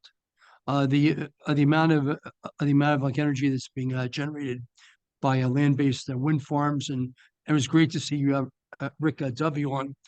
Before I went down to see his Atlantic County turbines the year they first opened up. In fact, Kansas currently generates over 50% of its electricity power its homes from land-based wind. There is no doubt that the Ørsted withdrawal, which by the way was not just a withdrawal from New Jersey, they pulled back from European projects as well because they got overextended. Pushed New Jersey's offshore wind development and the benefits from offshore wind back by a couple years, basically. I mean, you have to give credit to the Murphy administration, specifically the Economic Development Authority in New Jersey and the Board of Public Utilities for really speeding up efforts to put our offshore wind efforts back on track. As was mentioned earlier by Assemblywoman Murphy, the New Jersey Board of Public Utilities awarded 3.7 gigawatts like offshore wind contracts in January. 2.3 gigawatts of it to a leading light energy, which is the only American-based offshore wind developer, and a 1.4 gigawatts to Attentive Energy, which had already won a New York contract. So Attentive Energy's wind farms, offshore wind lease in the New York Bight, will be developed jointly to provide energy to both New Jersey and to New York. One thing that the New Jersey Board of Public Utilities did right from the very beginning of this process was to require an investment in a domestic manufacturing in New Jersey companies that it was awarding contracts to. So both Leading Light and Attentive Energy, like Atlantic Shores, which was a winning bidder in the second contract, are required to use the monopiles that are going to be built at Paulsboro. And in fact, the EDA is currently involved with making sure that the financing gets back on track for the Paulsboro monopile manufacturing facility, which had been mostly funded by Ørsted before Ørsted pulled out. A second thing that did not receive a lot of attention at the time of the award was that there was also a requirement that a Leading Light and Attentive Energy participate with the state in developing a tower manufacturing facility at the New Jersey Windport in Salem County. It's always been the goal to bring a manufacturing to the Windport. Now, one of the advantages here, it's not only the job creation, it is also the fact that if you're building your monopiles domestically, if you're building your towers domestically, you're a lot less vulnerable to supply chain issues on your projects. One of the issues that I'm not saying was the reason that Ørsted pulled out, but one of the reasons, like Ørsted cited, was its inability to get a monopile shipped across the ocean. We're in the middle of creating a regional offshore wind domestic manufacturing industry. A New York Governor, Kathy Hochul, put a lot of money and a lot of investment into Albany and into the Port of Coemans. There'd be manufacturing turbine blades up there. Basically, we'll be able to get most of what we need to build offshore wind turbines in the United States, with the exception of the motors. I'm told by a Leading Light that there's no one currently building the motors for the turbines in the United States. We are going to have to import those. But the more that we have a domestic manufacturing industry, the better off we are in terms of the supply chain, in addition to the goal of the Biden administration from the start, which was to make sure that this new industry generated jobs in the United States. There are Paulsboro, the monopile manufacturing facility at Paulsboro. I was down there before Ørsted pulled out, and saw the massive monopiles, which are a couple of football fields long, and a good 18 feet high in a diameter, and those would be shipped by barge down the Delaware River under the bridges lengthwise. The turbines that are going to be built at the New Jersey Windport, which, as mentioned earlier, we have the ability to go directly out to sea without having to go under any bridges. And if you've seen any of the photographs of the Vineyard Wind turbines, you're looking at turbines that are 5 or 6 times as tall as a tugboat. So I mean, these are massive. We certainly have Paulsboro at the time that it was just doing the welding together of sections and the sandblasting and the painting. Had 100 union jobs. The goal eventually, when we're manufacturing monopiles from scratch, from sheets of steel. That includes adding a rolling mill at the facility. I will have 500 to like 800 permanent jobs, plus all of the economic spin-off that generates. The goal at the wind port is 1,500 jobs from a combination of a manufacturing, such as the tower manufacturing facility I mentioned earlier, and the assembly and shipping out of the port. I'm talking about 1,500 jobs there. Is this all going to go smoothly? Now that, like Ørsted's, now that we've weathered Ørsted, are we beyond all the problems? One of the things that the Economic Development Authority's executive director, CEO, Tim Sullivan, said at our offshore wind conference at Rowan last month was the only guarantee is that there will be other problems, and those are problems we may not necessarily be able to foresee. There's a need for regional cooperation and regional planning between the states. At this point, Virginia is about to build the Dominion Winds a farm, which is going to be a very large offshore wind farm. Massachusetts has other projects underway. New York is just getting started, along with New Jersey, in addition to Kate's project, which is up and running. We don't need 3 monopile factories. We don't need 3 turbine factories.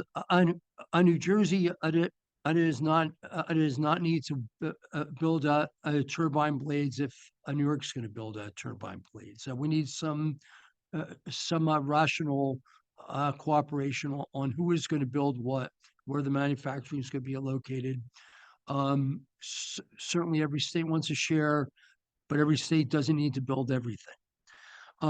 We are going to face major challenges with our transmission network. The New Jersey Board of Public Utilities deserves credit for its plan to bring everything, to bring all of its offshore wind to a central transmission facility in Howell Township in Monmouth County. As people have talked about before, our energy infrastructure is designed west to east. It now needs to be redesigned so it can also go east to west from the Atlantic out to the rest of the country.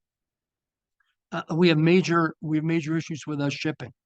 We have a law that requires American flag shipping. We're currently spending more money than we would need to do otherwise if we had American shipping available, using feeder barges. A Vineyard Wind was built with a feeder barge system. I'm sure that North Fork was. I'm sure the Case project was as well. And to a certain extent, because of the shortage of skilled labor, which, by the way, we have a shortage of technical skilled labor throughout the Northeast, in particular, not just to do with offshore wind, but with other issues, but with other manufacturing. We're gonna probably need to sequence a construction of these like offshore wind farms. I don't know that we could. I don't know that New Jersey can build 3 offshore wind farms at the same time, or that the monopile factory is going to be able to be supplying 3 at the same time. New York has, I think New York has at least 3 large offshore wind farms under construction, maybe as many as 5. So there is going to be, as I said earlier, there is going to need to be some regional planning. But again, this is an opportunity to create an industry, and I think that we're doing a pretty good job in attempting to create an industry, create a new industry here. Thank you. Thank you so much, Mark. I appreciate your comments and really highlighting also the importance of leadership from the states and of the Murphy administration, ensuring that wind stays on track. And that really does speak to the importance of Governor Murphy and Governor Hochul's leadership, ensuring that these projects move forward, and just how important our role is as state and local elected officials to help move these forward and to help facilitate these projects. And also, you're speaking to regional cooperation, that just how not every state needs to do everything, that we can cooperate. This can be an ecosystem approach across the states. You're mentioning transmission as one example, ensuring that we have sufficient transmission. So thank you so much for raising those issues. And so with that, we'll go to our next panelist, Reverend Ronald Tuff, Chief Organizer with Green Faith. Reverend Tuff, the floor is yours. Good afternoon. Good afternoon, everyone. And I want to first thank you for the opportunity to come and speak before this panel. Green Faith was founded in 1992, and it was founded in New Jersey. And at that time, we were just a local organization. We were just actually a statewide organization. But now Green Faith is an international organization. We have branches in Germany, we have branches in Uganda, we have branches in France, and we have branches in, I believe it's England. But what I'm primarily here today, can you hear me? Yes, we can. Can hear you great. Okay, what I'm primarily here today is to talk about offshore wind and to talk about the approach that Green Faith is taking. This is a wonderful opportunity for the low and moderate and minority community to have a sustainable job. Not only for the low and moderate and minority community to have a sustainable job, but it's also an opportunity for the community to do something about some of the health problems that they are facing. What the approach Green Faith took is where are the jobs, and what are the jobs? And what we did was we said that because 95% of the jobs in this industry is going to be unionized, then we have to get the low and moderate and minority community prepared to qualify to be in the union and also to take advantage of some of these jobs. And what we did was we went directly to the industry. For example, we worked with Ørsted, and they had a training program where they were going to train 27 people, and it was a 6-month program. And they were going to, and part of the program, they were going to go to Europe to learn how to manufacture or learn how to operate these turbines. But as you know, Ørsted pulled out. We put together two CDCs. And those CDCs, for those of you that don't know what that is, it's a Community Development Corporation. And the purpose of the CDCs was one, as I said, to get the low and minority community qualified to take these jobs. Because if they're not going to be re-educated or recertified, then they will not qualify for the job. So what we did was one of the groups we put together was called it's called the Green Sustainable Group. And then there's another group in Trenton. And what we did was we developed organizing listening sessions around the state. And we went directly to the community and said, hey, if these jobs were available, how would you qualify for these jobs? And what is your interest in these jobs? And we formed we worked with the we formed what we call circles, community circles, in order to identify some of the opportunities. Also, we went to the Black churches in the low and moderate community in order to get them to organize sessions. For example, we knew that there's going to be certain qualifications that they're going to have. So there are teachers, there are teachers, there are other professionals who could and the churches have spaces. So what we did was we organized sessions around the state. So if there whatever qualification or whatever lack of qualification that you had, we could put together throughout the state. We could put together a group or an organization at the church where the problems could be addressed, and we call that barriers to green jobs. For example, babysitting, legal problems, for example, down there in Paulsboro, transportation.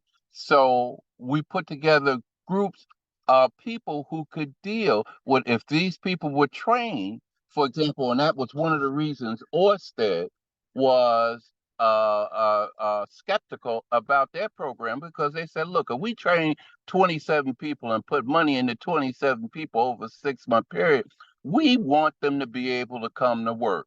So we formed CDC in North Jersey and South Jersey to deal directly with what may or may not be the barrier. So, and what we did was we had retired teachers, retired educational people, and other people and we had retired lawyers to join part of the CDCs in order to address whatever barrier that one may or may not have.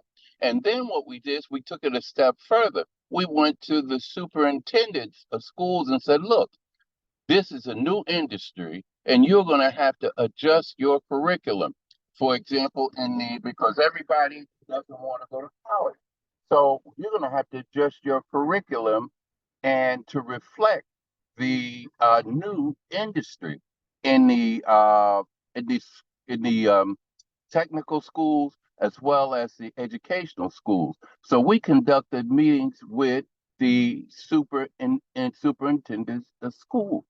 We also with the listening session, we also had people reach out to the community and said, hey, wait a minute, how would you qualify for these jobs? And once again, that it has not been put out what the jobs are or where the jobs are, but by organizing certain sessions, by organizing the community, by organizing the CDC to deal exactly with the barriers of green jobs, then we can get the people, residents from the community to uh, to take advantage of some of these jobs. Because what's going to happen as it stands to right now, that the industry is going to come to the community. They'll say, we came, but we didn't find anybody qualified. So what we did with our CDCs, we're getting the community qualified to take some of these jobs and educated, because you can't go to the unions and say, look, we want to be in your union, but we may not meet the qualifications. So we are setting up opportunities where they could become qualified in order to get in the union, in order to do some of these jobs, because these are great opportunities. And once the community realizes that they are qualified to take these jobs, then the whole industry will represent the whole community in order to do and take some of these jobs. Thank you so much, Reverend Tuff, for sharing that. I think you summed up amazingly well that that we need to ensure that the industry does reflect the communities that the offshore wind is entering into, and the folks having the jobs are from the communities. You also underscored the critical role of coordination, community training programs to ensure folks are qualified, and that means thinking a step ahead and thinking, how can we prepare community members for the job, and for those underscoring even to the point of adjusting the curriculums in schools so community members are prepared for these job opportunities.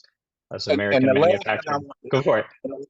And the last thing I want to say is that I'm pushing, and people think I'm crazy when I do say it, but we need a general summit, just like we have in the day, where the industry is on one side of the table and the unions is on another side of the table, and the community is on another side of the table, where all concerns could be put on the table, and we could come up with a unified process of how the low and moderate minority people are going to become involved in this particular industry. And one last thing, Orsted offered us $1 million. I'm sorry, no, it was Rise Power and Light offered us $1 million. They didn't win the contract, but they said they offered us $1 million, the CDC, and what they was going to do was give us $250,000 up front in order to run the training program and the listening sessions in order to get the community. So we asking the industry to put the money behind them, and we'll put the effort to get the community trained in order to get these jobs. And lastly, in order for the community to take advantage of these jobs, they got to be retrained, re-educated, and recertified. And our community is ready to do it through these CDCs. Thank you so much for this opportunity. Thank you so much, Reverend Tuft. I think we all have a lot to learn, and with your expertise and perspectives internationally and bringing that forward with your experience, what needs to be done right now in New York and New Jersey. So I really appreciate that. We have time for a couple of questions. We had some questions come in. One speaking to energy independence. What are the energy independence, grid independence, grid resilience, and national security benefits of offshore wind for the Northeast of the nation? And the second would be speaking more to how can we ensure that offshore wind benefits the environmental justice communities that are on the front lines of the climate crisis. So I'll throw that to the panel. So if I may, I just would like to talk about the environmental justice aspect of it for a moment. And one of the reasons, the South Fork Wind Farm was created out of an RFP from the local energy provider, LIPA, because the South Fork could not meet its peak energy demands. We were having brownouts, blackouts. We had peaker plants, which sound like nice plants, but they're kerosene generators into our substations that folks were breathing all the time. One of the important aspects for supporting South Fork Wind for me was the RFP did not specifically say an offshore wind. It was for more power generation. So they were looking for more power plants. They had one offshore wind provider at the time, developer, that won the RFP, but there were 4 power plants also that answered the RFP, fossil fuel power plants. And those plants would not be built on the South Fork where the energy is consumed. They would be built in disadvantaged frontline communities up west and then lined out here through transmission lines. So even having offshore wind versus the construction of new fossil fuel power plants was an environmental justice issue for me, because although we had tremendous opposition to the folks and obviously well-funded, as you could tell, from the folks where the cable was coming underground, although there would be no lasting impacts whatsoever, as you saw, at least the cable's coming ashore where the people are using the energy. We're not pushing it off to a disadvantaged frontline community. And that is one of the very important aspects of supporting offshore wind for me.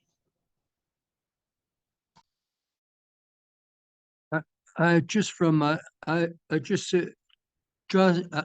just to answer the second part of the question, creating American creating additional American energy independence is a very good thing. I mean, we've been dependent in the past on Middle East oil. We've been dependent on oil imports from elsewhere. There's certainly a strong national security components to that. There are so many jobs that will be needed. Our major problem, I think, going forward is going to be the shortage of a skilled labor. It's going to be incumbent upon the universities, the county colleges, the VOTEC schools, the union apprenticeship programs, to be able to train sufficient workers so that there are enough welders, so that there are enough people to staff the manufacturing facilities. I think in the short term, until that occurs, we're probably going to be importing those who were involved in the offshore oil industry in the Gulf are going to be up here filling a lot of these jobs because we definitely need to develop this skilled workforce, and there's a real opportunity to promote those jobs and make sure that a very good share of them go to poor communities from an economic justice, from an environmental justice standpoint.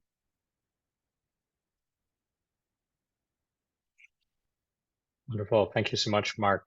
Appreciate that perspective. And you talked about national security and energy independence. I think that's something that would be useful to highlight as well for certainly the fossil fuel industry. Kate, you mentioned the disinformation campaigns again, and we did drop in a link in the chat of the Brown University's Against the Wind map of anti-offshore wind network in the U.S., in the eastern U.S. That's something that the fossil fuel industry has obviously highlighted, and I think that's an opportunity for us as elected officials to talk about how this is creating energy independence, national security, and grid resilience for the United States as well. I really appreciate that. Well, I'd really like to thank our panelists for talking about offshore wind benefits, Deputy Supervisor Rogers from East Hampton, New York, Mike Magyar from the Steve Sweeney Center for Public Policy, and Reverend Ronald Tuff from Green Faith. Thank you so much for sharing your comments with us and your insights, and we will look forward to continue working with you on this very important and exciting opportunity for New York and New Jersey. Wonderful. Well, with thank you very much. Oh my goodness, thank you. So wonderful. As we move to our next panel, just if you're just joining us, this is Elected Officials to Protect America's New York and New Jersey Virtual Offshore Wind Summit. We're super excited to have you. Please drop questions in the chat as our panelists are speaking. We'll make sure to get to them. And where we've been thus far, we've talked so far about job creation and economic opportunities. We've talked about offshore wind benefits, and now we'll move on to how do we put this into practice? How do we move forward policy at the state and local level and at the federal level? What are the existing policies supporting offshore wind? What are some of the challenges that we see? And what role can elected officials play? So we're excited for our panelists, Dan Fatton, who's the Director of Offshore Wind for New Jersey Economic Development Authority for the state of New Jersey, and a friend. Thank you, Dan, for joining us. And Paulina O'Connor, who's the Executive Director of the New Jersey Offshore Wind Alliance. And we'll start with Dan. And Dan, we know you have some slides. We're excited to hear from you. The floor is yours.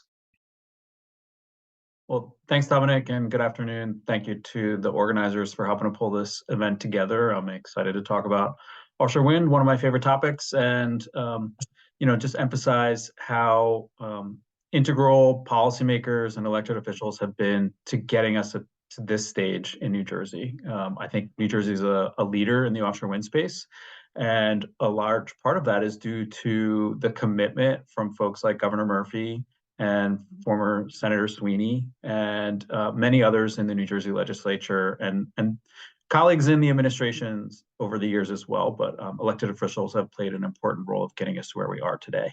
And I'm not sure, I can't see the slides, but hopefully they're up. There we go. So just a couple of quick things I'll run through in terms of how we got here. So can go right to the next slide. Thank you, Nui. I think there's sort of 4 critical pieces from the New Jersey value proposition. And number 1, right away, you'll see is strong political commitment. And that comes through in our policies and in the actions that the administrations have taken over the years. I think also our central location on the East Coast is critical. And I think Mark earlier mentioned the sort of the shallow coastline. And, you know, we have an ideal location for offshore wind development. We have a large target, 11,000 megawatts that we're trying to get built over the next 10 years. And we've really focused on ports and supply chain investments to help make the industry real. Partnered with the Wind Institute to make sure that there's strong workforce development, research and innovation programming as well. So we can go to the next slide, please. Just emphasizing the political support. You know, I think we have a strong energy master plan that underscores New Jersey's offshore wind target. We've consistently increased our targets to reflect the reality of the technology and the opportunity of offshore wind off the coast of New Jersey. And we've augmented that with other transmission and other clean energy policies as well. Can move to the next slide, please. We've taken a whole of government approach. So like I said, many colleagues across agencies within the state, primarily the Board of Public Utilities staff, folks at the Department of Environmental Protection who focus on permitting and making sure that we're doing things responsibly, as well as partners at the Department of Labor and the Office of Higher Education as well. Can go to the next slide, please. A differentiator for New Jersey is that we have a very clear timetable and public schedule in terms of the procurement of offshore wind. And so for the development community, and I think for the general public, it's clear when we're going to be issuing solicitations, when the deadlines will be, and when those awards will be made. And you can see we already have more than 5 gigawatts awarded between 3 projects, all of which will come online later this decade and early in the 2030s. Can go to the next slide, please. In terms of innovative policy approaches, I think one major achievement from the Board of Public Utilities was the state agreement approach. It was an innovative approach to reducing costs for ratepayers and making sure that there's an ability for the projects that get built off the coast of New Jersey to interconnect into the grid. And over time, we think that the Larrabee Tri-Collector solution that the BPU awarded will save ratepayers approximately $900 million versus having each developer do their own path. Can go to the next slide, please.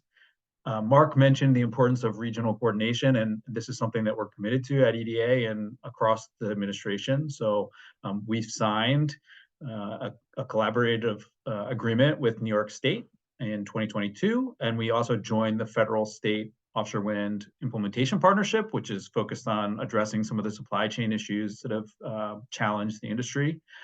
In terms of our partnership with New York, we regularly conduct free trainings that are facilitated by Oceanic. They're free for any New York or New Jersey business who wants to learn more about how they can participate in the offshore wind sector. And the next training is actually tomorrow. I'll have a slide on that at the end. We co-hosted a supplier forum to engage folks within the supply chain in January, and we're planning another event later this year. And we have 2 additional programs that are under development that we expect to launch later this year. So we are actively partnering with New York State and other partners around the region. Can go to the next slide, please. Like I said, we focused heavily on investments in ports and supply chains. And so you can see here, New Jersey Windport is our sort of crown jewel in terms of investments. And it is, I'll talk more about that in a moment, but we expect that it's going to have co-location of marshaling and manufacturing in South Jersey very accessible for wind energy areas that are off the coast of New Jersey, but also for projects that are being built off the coast of New York or Maryland or other states. All three of the developers who've won offtake agreements from New Jersey are planning to marshal their projects from New Jersey Windport. And then we have the operations and maintenance hubs that are being developed in Atlantic City and hopefully in the future in Port Reading. And then I just, again, point to Paulsboro as a success story in terms of domestic component manufacturing. The first monopile that was manufactured in the United States came out of New Jersey from the EWAOS facility in Paulsboro. You can go to the next slide, please. And here's a rendering of the New Jersey Windport. So open access to the Atlantic Ocean, no bridge restrictions, more than 200 acres available for marshaling and manufacturing. And when we're done, we expect to have about 1,500 jobs in manufacturing and operations down in Salem County, and a part of the state that has not always had enough attention in terms of economic development. And we're excited about the opportunity here. You can go to the next slide, please. So here's a drone footage of the port under construction. This is from November, and I'll tell you that I go down about once a month. It has drastically come far along just since November. So in a few months, we expect Parcel A, the first marshaling site, to be completed. And if you were there today, you'd see even more progress than is shown in this aerial photo. Go to the next slide, please. Wind Institute, I mentioned earlier, this is really the state's effort to accelerate workforce development programs, champion research and innovation, and just sort of galvanize cross-stakeholder efforts to address some of what Reverend Tuff was mentioning earlier, and making sure that folks have access to the new clean energy jobs that we're working to develop here in New Jersey. Go to the next slide, please. Here's a sample of the programs that the Wind Institute has focused on. So KidWind, which is really about training our teachers and getting kids in the K through 12 system to understand offshore wind and clean energy generation. We've partnered with industry stakeholders to develop programs that can equip workers with the skills they need to succeed in the jobs of the future. So understood from conversations with EW that there was a need for more welders. And so we then partnered with Votech schools in 3 South Jersey counties to create welding and painting training programs. In Rowan College of South Jersey, there's a wind turbine tech program that is just getting underway this spring. And again, those folks can accept jobs off the coast of New Jersey to service turbines once our farms are up and running, or they can go into New York and work on the farms that are just coming online now, or they could go inshore and work on the onshore turbines. So the skills are transferable. And we are working with Atlantic Cape Community College to build a GWO basic safety and sea survival facility. So really it's a work in progress, but the idea is that you're training folks to be safe when they're out in the ocean. And then the last one I'll highlight is the Offshore Wind Workforce Skill Development Grant Challenge. And this was specifically to get folks to develop training programs that can get folks into these occupations. There was a requirement that there be a community-based partner. And the idea is that you're prepping them to go into the union apprenticeship programs or other training, more in-depth training. But this is the entryway to build that bridge between where people may be and where they will have to be to succeed in some of these roles. Go to the next slide, please. Lastly is the fellowship program. And so on April 12th, the Wind Institute will have a research symposium where students who've been, there's more than 40 fellows from 8 universities. Those students will be presenting their research. There will be other presentations throughout the day. It's a great way to get a deep dive on what's happening in the research side in New Jersey. April 12th at Kean University, and I think there's a link at the end of my slides. You can go to the next slide, please.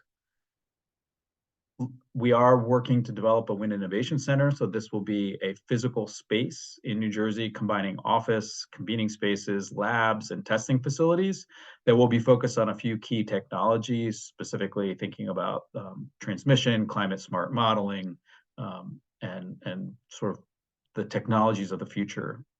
Go to the next slide, please. For those that maybe are thinking about what is the business opportunity and how do small businesses benefit from the work that's being done, just highlight that this Offshore Wind Supply Chain Registry is a free resource that EDA works with Oceanic to manage.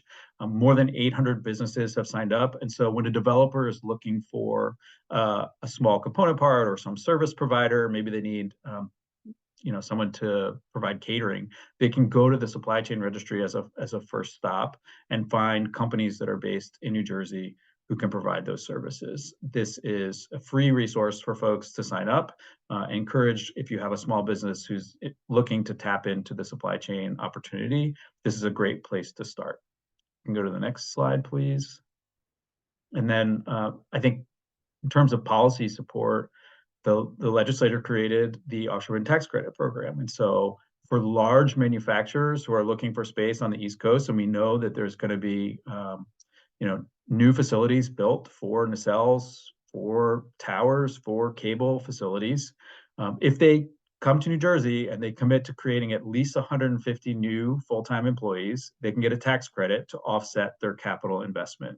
And there is a minimum capital investment of $50 million, but that credit can be taken over 5 years to offset their corporate tax in New Jersey. And so this is just one more way that New Jersey is trying to attract the larger tier 1 manufacturers to come to New Jersey.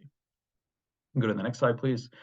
I think this has been mentioned earlier, but the BPU awarded 2 new projects in the earlier part of this year, Attentive Energy 2 and Invenergy Leading Light Wind.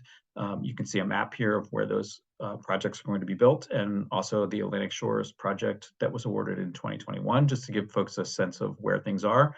And maybe in the next iteration of this slide deck, we'll add a little star for the wind port because it's very close and accessible for all 3 projects. Go to the next slide, please. Just an overview of those 3 the most recent projects, the NJ3 award winners.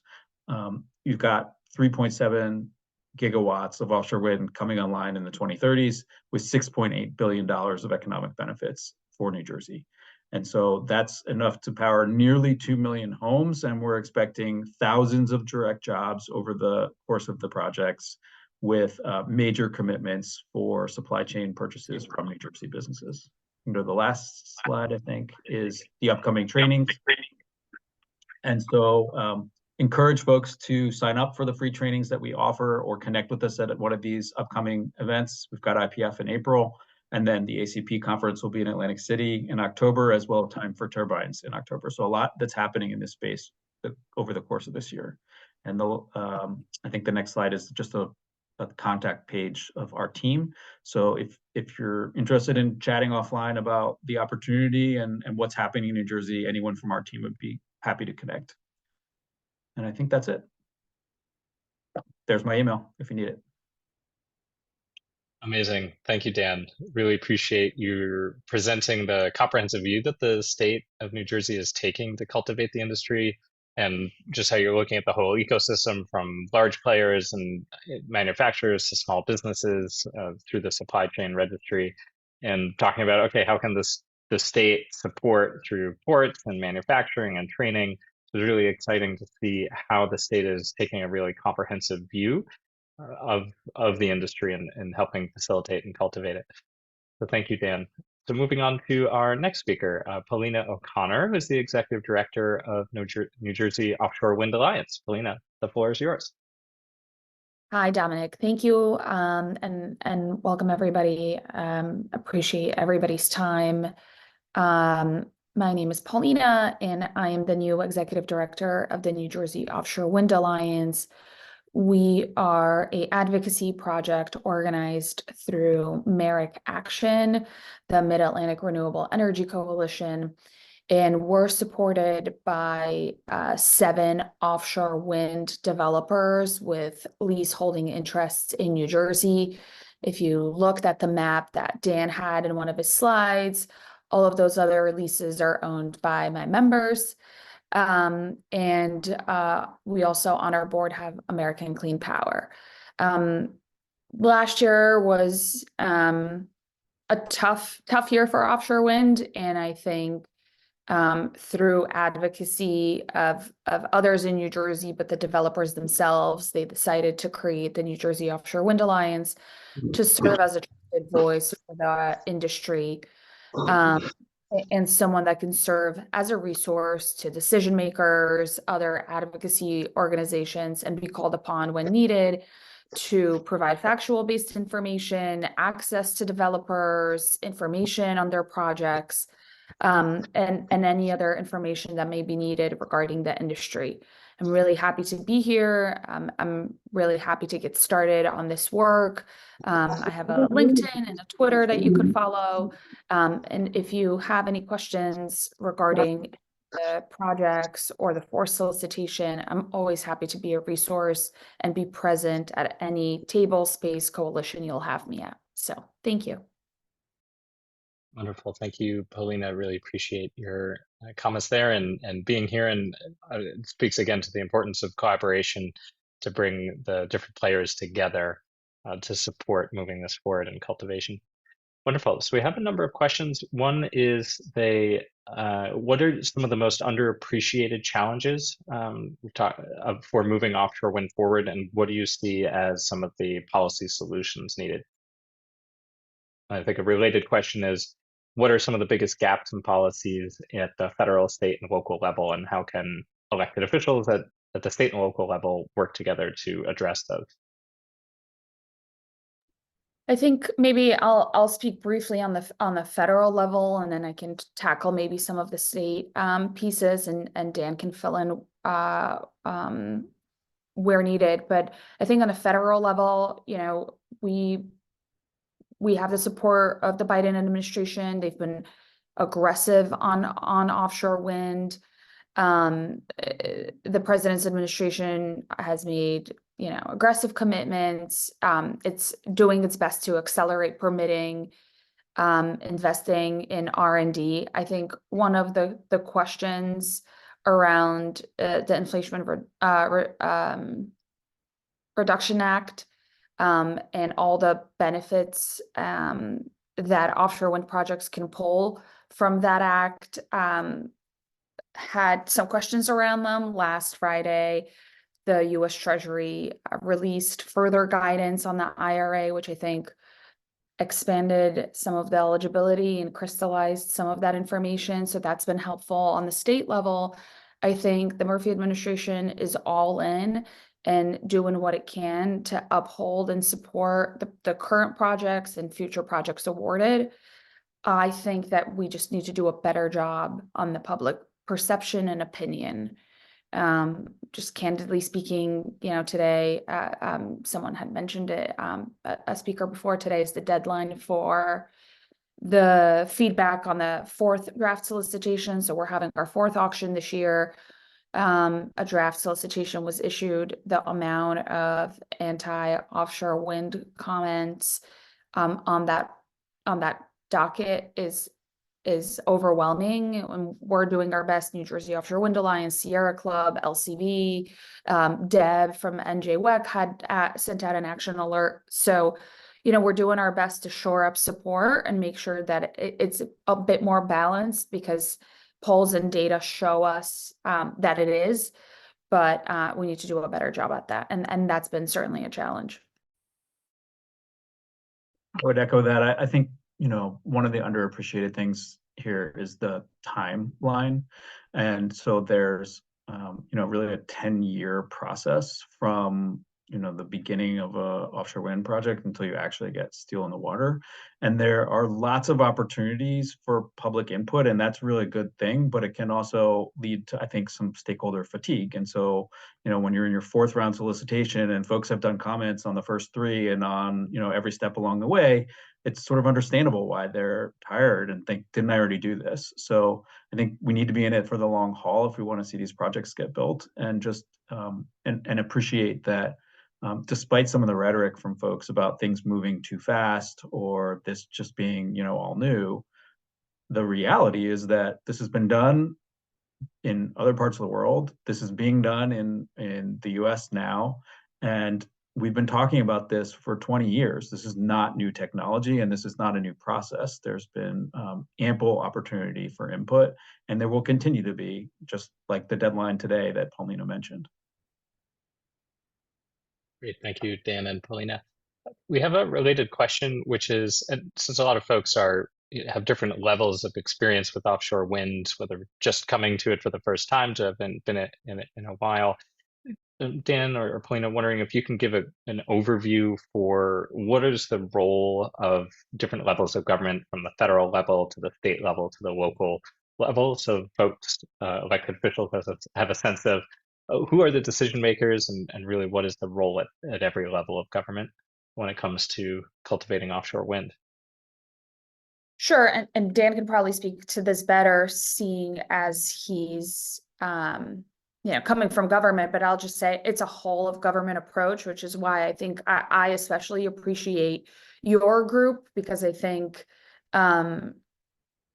all elected officials, particularly along the coast, but I think it doesn't really matter up and down the state, whether it's New York or New Jersey, have a role to play here, either through actual decision making, whether it's permitting or it's advocacy, right, or education. And so on every level, there's a role. I think what's often misunderstood, especially in New Jersey, and this I have to course correct almost all the time, there's a misunderstanding about who chose the lease areas and why are certain projects being developed so close to shore. And I have to educate individuals on that being the role of the federal government, and inform them that New Jersey didn't really play a role in that. And so there are projects that are 40 miles from shore, and there are projects that are 10 miles from shore, but New Jersey did not make that decision. However, this is what we have, and we will support it and embrace it moving forward. So that's my piece. Dan, do you want to color in? Yeah, I would augment that and say yes, and so a lot of times I think there are different levels where the federal government's going to be in the lead on establishing the wind energy areas, right? But then the state is going to actually award the offtake agreements to the developers who are going to build those projects.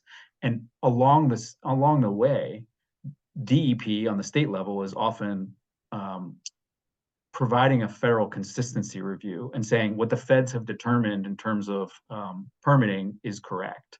And so there is this interplay between the federal and state level that takes place in the permitting process.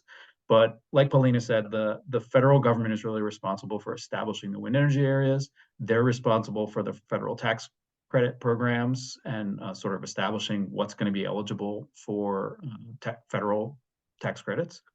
And then the state is the one that's going to be in the lead on awarding offtake agreements, on evaluating the proposals that come in terms of economic development benefits, in terms of environmental benefits, in terms of pricing. And they're the ones that are awarding ultimately to developer to build and to have the right to be paid by the ratepayers for those projects that get built. The state is also usually in the lead for permitting along the coastal area and for the bringing ashore of the transmission line, but it's in coordination with the federal government, because in order, and often with the RTO, in order to bring that power into the grid. So there's a lot of interplay between the federal and state players, but there are differing responsibilities between. And I think for any elected official on the local, state, or federal level, there's a real need to be engaged and follow that process, and also provide input when there are opportunities for public input. I think elected officials are members of the public, and so it's great to have champions like the folks that we heard from earlier, and I really appreciate the remarks from Kate Rogers in particular. And just the sort of visual of the before and after that took place as South Fork was developed. But it's great to have champions like that. But we also need folks who are just going to put in a public comment and say, this is actually good for my constituents, and I'm concerned about climate, or I'm concerned about, the job implications or whatever that supportive comment might be, but we need both things to be happening. Vocal champions and folks who are just, doing the sort of under the radar work. Thank you, Dan. That's really helpful to hear that every little bit counts and to approach it at whatever level and at whatever expertise that elected officials have to engage in this. There is a role that's very helpful. We have a question which is really interesting, which is, will offshore wind be enough to offset the increased demand for electricity from EVs and the electrification of buildings? And I think a related question, since we were talking a lot about transmission, if that what kind of infrastructure and coordination on transmission or build out of transmission would be needed? And is the region, are the states on track to do that build out? I'll handle the first one if you want, Paulina. So I think the short answer is no. We need offshore wind plus. We don't get to the targets, to the clean energy targets or the greenhouse gas reduction targets without offshore wind. So will it meet all the demand of future electricity needs? Not really, because we're all charging more things, having more electronics, driving more electric cars, electrifying our buildings. There's going to be a need for other sources of clean renewable energy, whether that be solar or hydropower or other sources, while we're also hopefully working on energy efficiency and reducing demand in concert. But offshore wind won't get us there alone. And on the flip side of that, we don't get there without offshore wind. So it has to be a both and. And then I forget the second part of the question, so I'm going to put it to Paulina to answer that part. Transmission. Yeah, so I absolutely agree with Dan. We at America Action are sort of energy agnostic.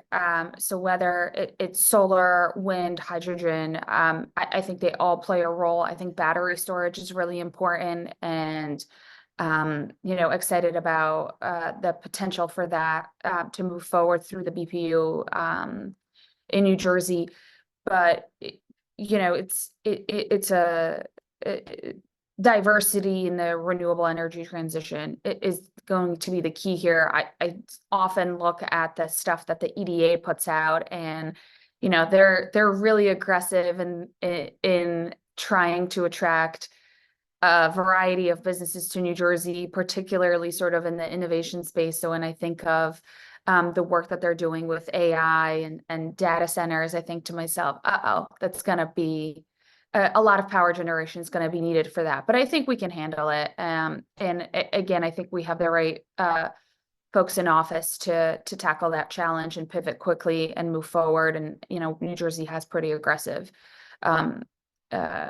clean energy goals. So I think we'll get there. On transition, I think there is a lot of coordination going on in New Jersey. I think our pre-built infrastructure is a really smart path.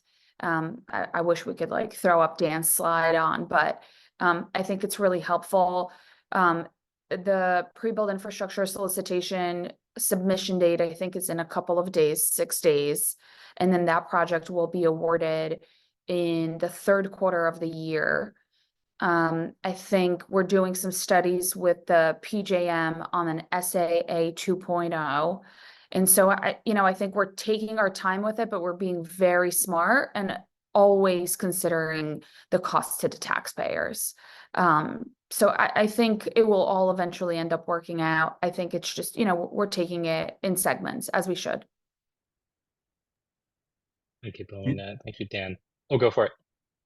I was just going to add, the only thing is that the federal government has really stepped into this space. And so there's a lot of funding that's going to be coming because of the IRA to help do the transmission planning and hopefully actually help offset the costs of this infrastructure. Because with or without offshore wind, we have to harden the grid and get more resilient in our transmission system.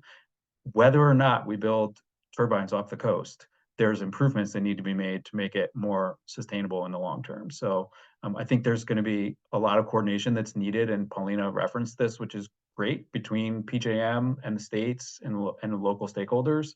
But we're going to need the federal funding to actually make these improvements real. Yeah, and I think that's a really great point. I think we're leveraging some of those federal dollars. The governor's in his proposed budget. I think he has about 40 million, 30 million in his proposed budget to for grid modernization. Many people will tell you that's not enough. It never is, but I think it's a really strong start. Thank you, Polina and Dan. And a related question on that point, Dan, you talked about and just mentioned again the multi-state partnership and collaboration with New York and New Jersey and other states. Can you speak to more specifically what that cooperation looks like, and how are the states at what various levels are the states coordinating, and are there ways that state and local elected officials can help support and foster and grow that collaboration across the states and jurisdictions? Sure. So we have a working group that was, I think, pulled together initially by the Department of Energy. And we have biweekly meetings with representatives from each of the states that have offshore wind goals. The partnerships really take a variety of forms, and it depends on the state. So for us, our focus has really been on coordination with New York State. And we started with the supplier forum, but we're launching a joint website to publicize and make anyone in the public aware of any offshore wind related training in New York State or New Jersey. And so that should be going live in the next few months. I think the RFP was actually released by NYSERDA yesterday. We are also working on a technical assistance program for businesses. So businesses from New York or New Jersey that want to get engaged in the supply chain and maybe need a certification or maybe need a little more hand-holding to understand what they need to do to succeed in the procurement process will be eligible for that TA program that should launch also later this year. And then we're talking on a regular basis about how else to coordinate. So we're looking at our procurement policies and the documents and comparing them to see how they align and see what changes might be made, so that we're really asking the same things and getting similar answers, so we can do apples to apples comparison. In New England, states are, actually working together on a solicitation. Connecticut, Rhode Island, and Massachusetts have one solicitation docket that they're going to coordinate the award and make a joint decision. So that's a really novel approach, and I think it's something that other states are thinking about for the future. But for right now, we're actually really in the nascent stages of this industry and in this process. So as we get beyond NJ4, the next round, I think there may be an appetite to do even more coordination. We've talked in the past about, should we be crediting supply chain investments in our partner states? We're not there yet, because I think all states in this, and particularly New Jersey, we want that tower facility to be built at the New Jersey wind port. But once it's up and running, I think there could be an opportunity to really align with New York or Maryland or other states and say, okay, if you credit the towers from New Jersey, we'll credit the blades from New York. And I think that's where we could be heading down the road. That's pretty, you mentioned novel approach. That's pretty exciting that there are many different ways that the states can coordinate, and exciting that Massachusetts, Rhode Island, and Connecticut are working together. Shows the importance of cross-state cooperation and just how beneficial it could be. Wonderful. And let's see, we have several more questions. And I think after this question, we'll open it up to the rest of the panelists that are still on for the rest of the summit. We're excited to maybe get some cross-panel discussion going as we're talking about all of these themes. But last question for you, Paulina. You mentioned about perceptions and how important that is. What suggestions would you have for how the industry and how elected officials and other stakeholders can help improve those perceptions, counter some of the disinformation, and communicate with the public? Yeah, I appreciate that question. I think, a lot of that work is underway already. I think there's been a lot of really good stakeholdering and collaboration between a lot of the NGOs to get fact-based information out there. But of course, we can always do more. I think my job and in my new role is to definitely get more information on the projects awarded out there. I think folks really want to know what is and what isn't happening. And so my plan for the next couple of months is to educate folks better on the 3 projects that are underway. And so I just think better coordination all around. You know, I look at Karen Fitzpatrick, who, quite frankly, I met, I think, 2 weeks ago, and she had introduced me to you. And through that opportunity, this happened. And so, you know, I've been trying to be up and down the state talking about offshore wind and making relationships, building out coalitions such as this one to, you know, get plugged in and have these opportunities to speak more truth about offshore wind. So thank you. Thank you for this opportunity. Of course. So thank you for jumping in and filling a critical role to coordinate the industry on this. So yeah, I would love to open it up to other panelists, just to restock. And thank you to our last panelists, Dan and Paulina, talking about policy action.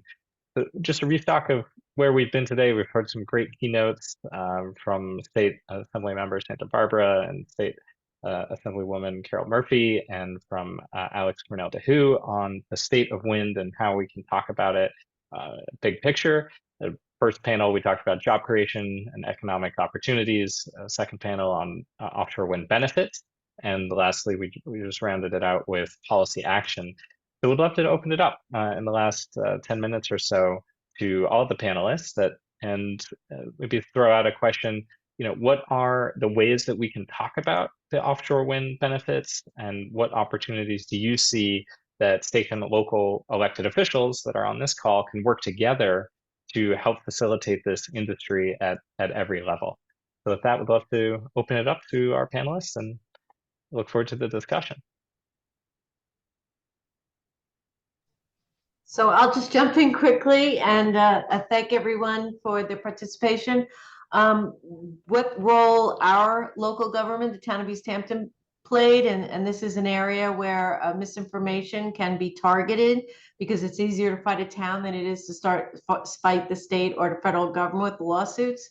And that was the town where the cable comes ashore. We have to grant the easements for the cable to go under our roads. So that would stop if we didn't do that. If the town board, members of the town board that were here before me, didn't have the vision and see the importance of this project, it wouldn't have come. It would have stopped the project. So it's important on every single level to have the collaboration. And also what's critical to us is organizations like Deborah's and Pauline's and the Reverends and the captains, these non-government organizations that come and speak and support the electeds to give them wind under their wings, so to speak. Sorry for that, but to be able to make these hard decisions when they're fighting opposition. We had a resident that took opposition to the cable easements all the way to the Supreme Court. So we fought many, many lawsuits and prevailed, but it does take everyone's help to get these projects done on every level, state, federal, non-governmental. It takes everyone to participate. So I really appreciate everyone on this call as well. I would maybe just add that I think it's really important that we be factual when we're talking and not overpromise, right? So yes, we're expecting thousands of jobs in the future, but the reality is that right now in the early stages, while there are folks working on offshore wind, we don't yet have the manufacturing facilities that are going to employ thousands of people. So let's not say that that's what exists, because it just sets, I think, constituents up for disappointment and frustration and mistrust. So to the extent that we can be real about what's actually going on at this moment, which is limited, it's surveying, it's prep work, it's, exploration of manufacturing facilities. But aside from the EEW facility in Paulsboro and the Riggs facility in Cherry Hill, there isn't much manufacturing that's going on in offshore wind in New Jersey today. Our hope and our commitment is to make that real and to make that happen, but let's not pretend that it exists right now, because then we're just sort of feeding into the same problematic communication style as the opposition. Let's be real about what's actually going on.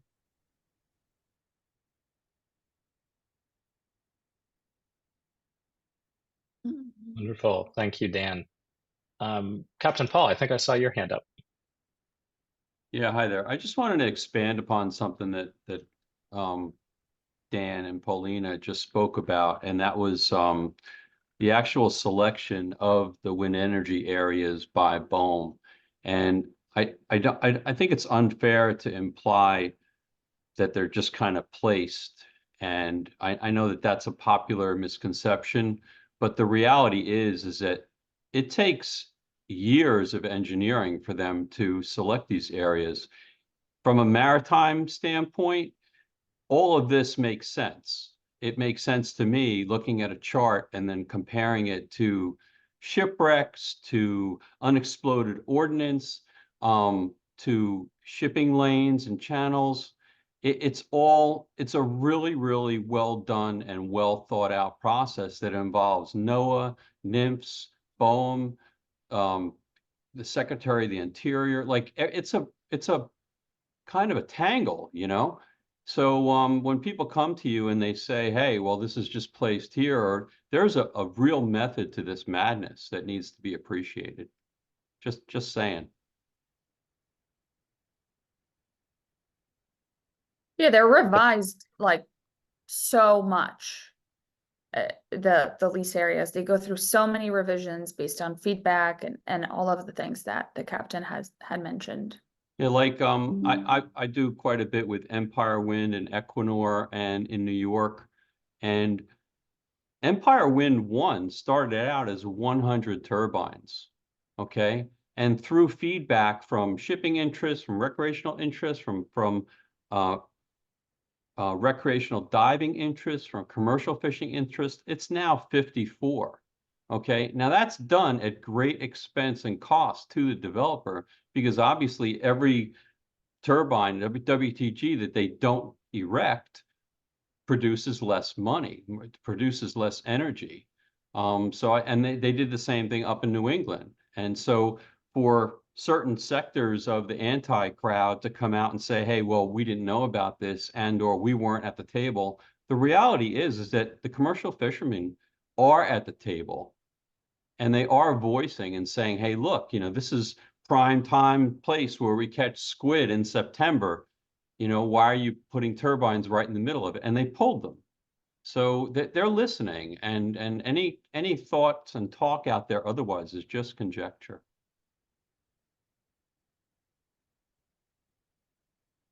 Wonderful. Thank you, Captain Paul. That's really helpful to hear the perspective and just how the different stakeholders and governments are being responsive in the industry as well to the concerns.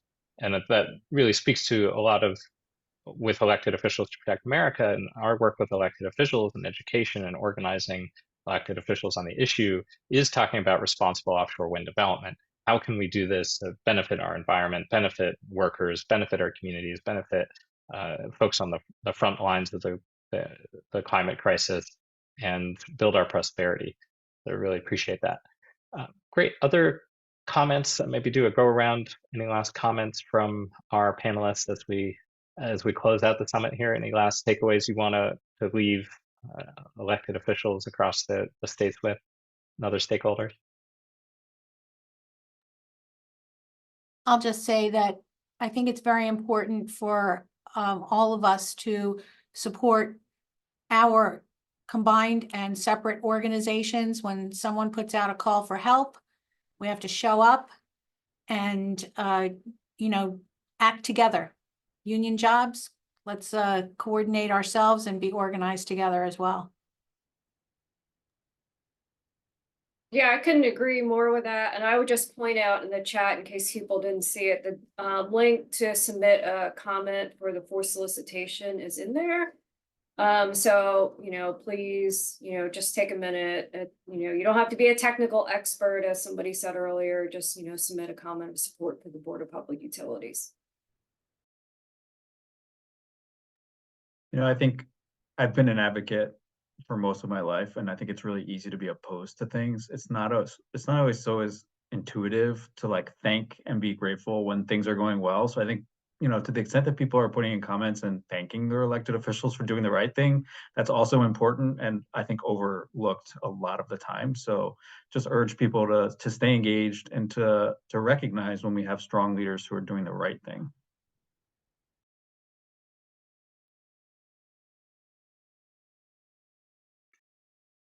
Absolutely. That's part of the fun of being in public service, is getting to hear when the potholes are not being filled.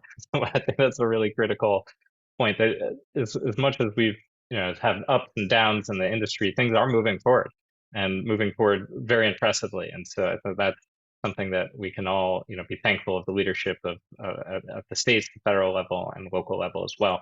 Many folks on this call, so really appreciate it. What other last minute closing thoughts do folks have as we wrap up today?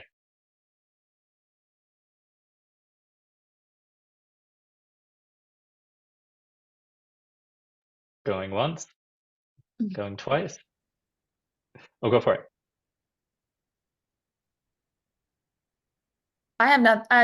Fine. I'll just say I'd love to do this again if possible, maybe in the other half of the year. I think continuing these conversations with elected officials is really important. So if we could continue to have these discussions, that would be really helpful.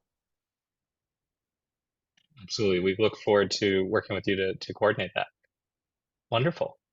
Well, thank you so much. I just really want to thank our panelists, all of you, and all of our participants today, and our keynote speakers for being part of our summit today. And the breadth of experience and expertise and perspectives that you all have is really outstanding. I'm really grateful for your leadership too, as Kate pointed out.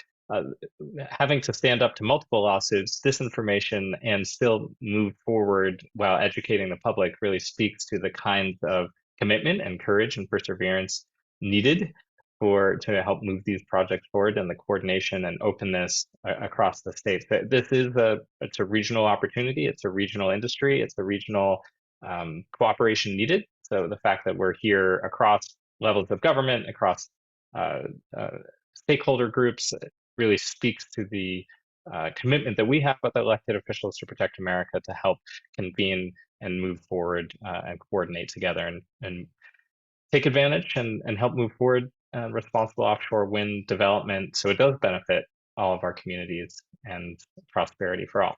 So with that, we'd like to close our summit. This has been Elected Officials to Protect America's New York and New Jersey Offshore Wind Summit. Thank you so much for being part, and to our team behind the scenes, to Naweed, Duncan, and then Ramona and other members of the team for making this possible. I just want to thank everyone, and we will send out the slides and the recording, and we look forward to being in touch with all of you. Thank you so much.